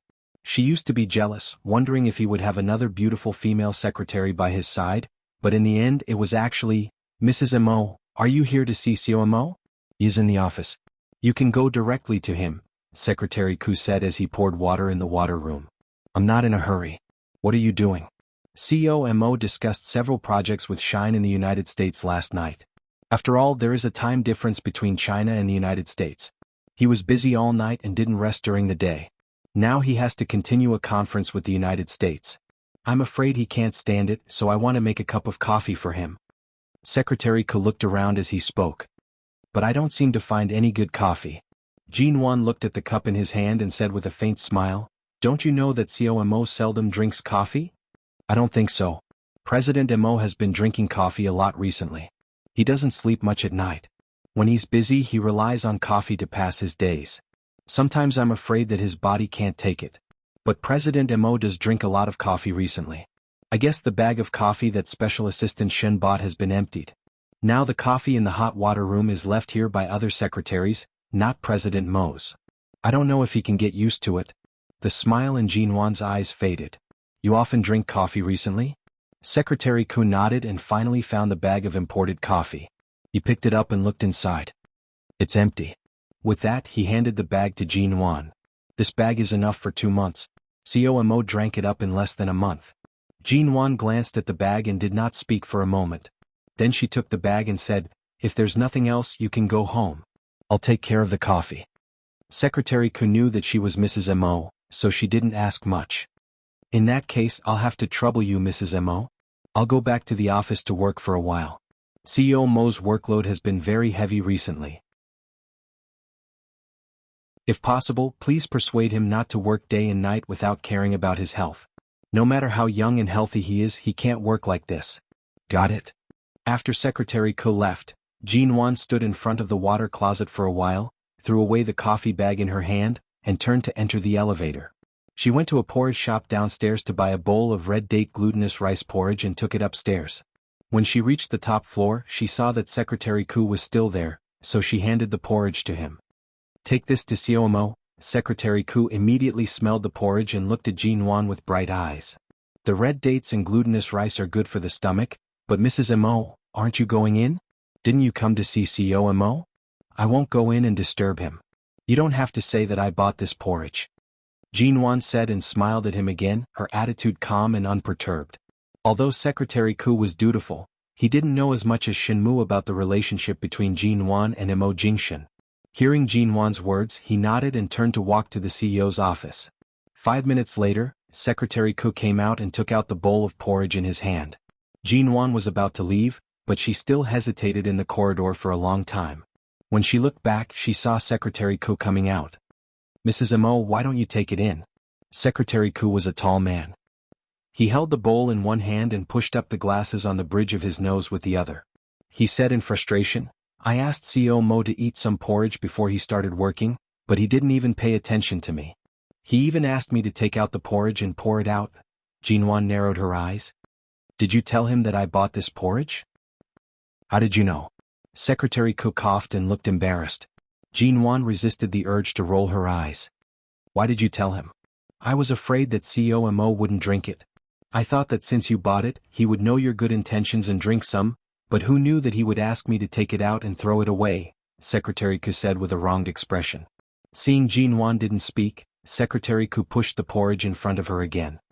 Why don't you go in and have a try? Why should she try? If she went in, the porridge would not be as simple as being thrown away. Secretary Ku didn't notice Jinwan's expression. He stuffed the porridge into her hand and pointed to the secretary's office. I was sorting out the contract just now, and there are still some parts that haven't been sorted out. I'll leave the porridge to you, Mrs. Mo. I'll go back first. With that, Secretary Ku slipped back to the secretary's office. Jinwan stood outside the door of the CEO's office, looking at the bowl of porridge in her hand that could be thrown away at any time, and fell into a dilemma of hesitation. If she didn't take it in, the bowl of porridge would be cold. After hesitating for a moment, Jinwan raised her hand and knocked on the door, but there was no response. She pushed the door open and walked in. As soon as she entered, she shivered. Although it was minus 30 degrees outside at night, the air conditioner in this office was too cold. Glancing at the 18 degrees displayed on the air conditioner, Jinwan glanced at the man behind the desk, and then turned around to look for the remote control of the air conditioner. The air conditioner in his office wasn't the integrated kind, but a separate one. After finding the remote control, she raised the number of the air conditioner, turned her eyes, and stared fixedly at the man who was staring at her without a word because she came in. The temperature in the office gradually rose, and it was neither too hot nor too cold. Jinwan was still dressed in the white t-shirt and jeans she had been wearing for the past few days. Her hair was tied loosely behind her head, and she wore no makeup. Her brows were as calm as ever, her eyes dark and bright, and her skin fair. She never liked to put on makeup, and her facial features were beautiful. At this moment she was no longer as tentative and careful as before. There was no smile on her face. Holding the porridge bowl in both hands, she walked over and put the bowl on his desk.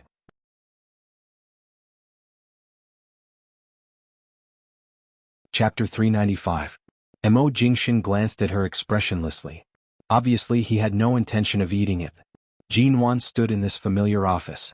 The man in front of her was no longer as gentle as he used to be. He exuded obvious alienation and indifference. Jinwan could see his dissatisfaction from his eyes, so she smiled knowingly. Don't get me wrong. I'm not here to pester you. COMO, you can think of it as the person in charge of my small studio. After you invested 200 million yuan in our studio, I came here to curry favor with you. Just think about it from another perspective. With that, she suddenly turned and walked to his break room. Eat your food. I'll go to your break room and take away all the clothes you bought for me in the wardrobe. Then she walked straight in without looking back. She acted as if she were just passing by his office. The break room was still the same. It was silent.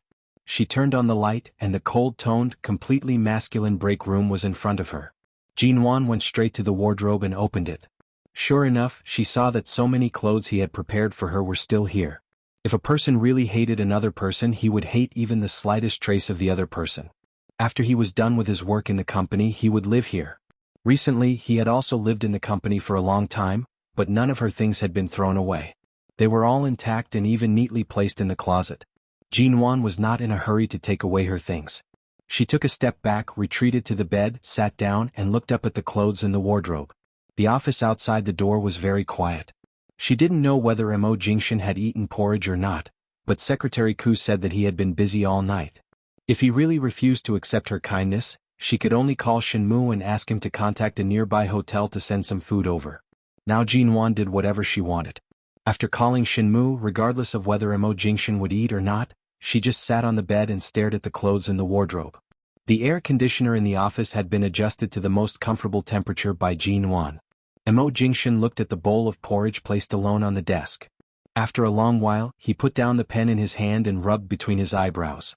Then Mo Jingshin received a call from the United States. COMO. Su Jilan committed suicide in prison. Fortunately, we found her in time and barely saved her life when she was sent to the hospital, but the medical conditions in prison are too poor. She coughed up blood yesterday and kept asking to see you or call you. The man put down his hand that was rubbing between his brows. There was no joy or anger in his words. His calm voice carried a chilling indifference. What?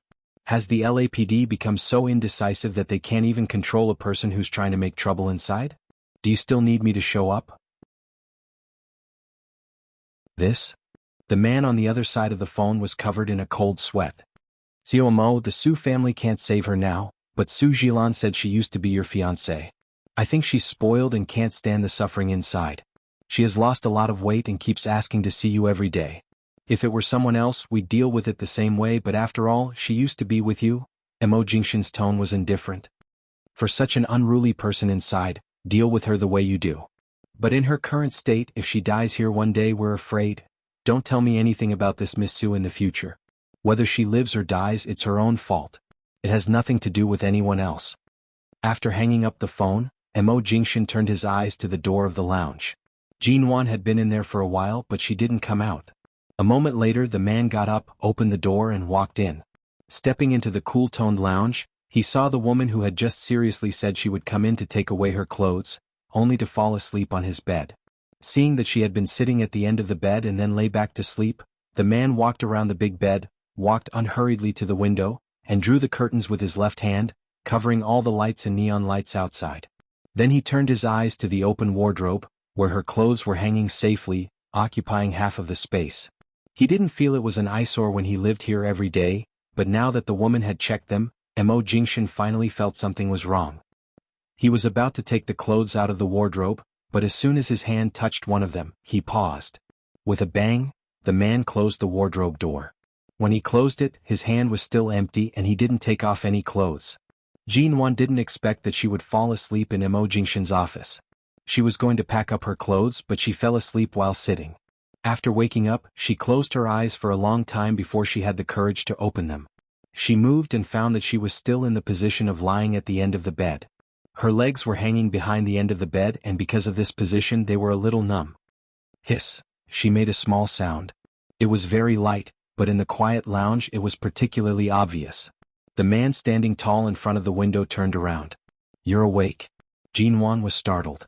She didn't expect him to be here. She turned her head and saw the man standing not far away.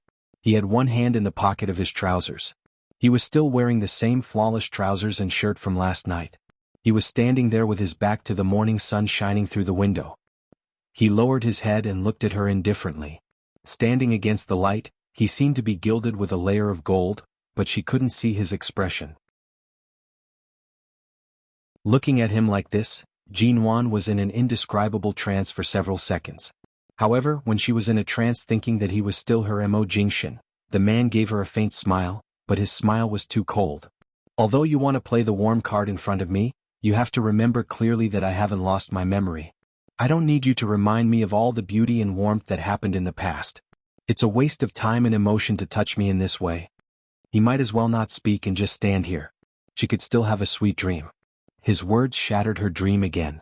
Jinwan closed her eyes, opened them again, sat up, raised her hand to rub her hair and said tiredly, "I've been doing manual work in the new office building these days. I didn't expect that I could fall asleep sitting here." When she said this, she seemed to be mocking herself. "Mo Jingshan, if you don't speak, you're really beautiful and pleasing to the eye, but now as soon as you speak, you directly poke at my heart." "Really?" She smiled. "Don't you think so?"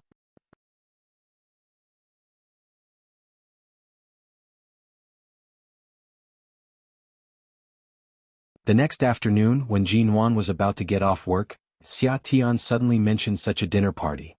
Jinwan was baffled. "Didn't you say that the cooperation plan is set for next month? Why is it so sudden? Anyway, this deal can't escape from our hands. That Mr. Vince also wants to curry favor with you, so he gave us the plan in advance. We'll just sign the contract a month in advance." Xia Tian winked at her. "You have to go to this dinner party tonight. If you dare to screw me up, I'll resign in front of you." Jinwan, in the past, when she and BGY often worked together, she had a lot of contact with that Mr. Vince. However, after learning about the flowers, she almost cut off contact with Mr. Vince. She thought that the other party was very sensible and understood her attitude, so he didn't pester her. However, this time, instead of sending flowers, she gave them the plan she had planned in advance. Although it wasn't the first time that Jinwan had gone through the back door, the feeling of being forced to do something beyond her own abilities was really uncomfortable. This clearly made her owe Mr. Vince a favor. Jinwan glared at Xia Tian. Xia Tian narrowed her eyes and smiled at her. Her expression was as though saying, "Since this great aunt wants to help you find a second spring, you have to go whether you want to or not." That night, Jinwan was dragged to this dinner party by Xia Tian. Although it was called a dinner party, it was nothing more than eating, drinking, and talking about cooperation projects in a high-end hotel. After the dinner, they couldn't leave immediately, so they found a nearby entertainment club to drink and sing. Every time they met, it was the same. Dinner parties were nothing more than eating, playing cards, drinking, or doing something more in-depth. People in the business world knew these things too well and were familiar with many things. However, there were many upright people who simply took advantage of such an occasion to promote their relationship, business, and cooperation. The dinner party that Jinwan participated in was already very high-end. If it were Mo Jingshan's dinner party, everyone would probably treat him like a Buddha, and no one would dare to ask him to condescend to participate in it in person. Just now, because of the spicy food, Jinwan's stomach was not feeling well, so she didn't eat much. After arriving at the club, when everyone was having a good time, Jinwan took a stack of matcha cakes and a glass of red wine to fill her stomach. As soon as she took a few bites, Mr. Vince came straight to her and sat down next to her. Jinwan couldn't help but put down the glass and cake in her hand and said politely, "Sorry, I didn't eat much just now, so I'm a little hungry." "You should eat. What's there to be embarrassed about?"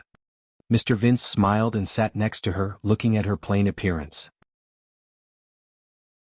Unlike other women who specially dressed up in a dinner party, she was so simple and casual that he wondered if he could smell the clean scent of shower gel and shampoo on her when he held her. Seeing Jinwan didn't talk much as usual, he said, "I heard that you used to eat spicy food. What's wrong with you today? Is your stomach uncomfortable?" "Well, I'm a little uncomfortable." Jinwan smiled politely at him and didn't explain too much. She moved aside another centimeter unobtrusively, trying to keep a distance from him.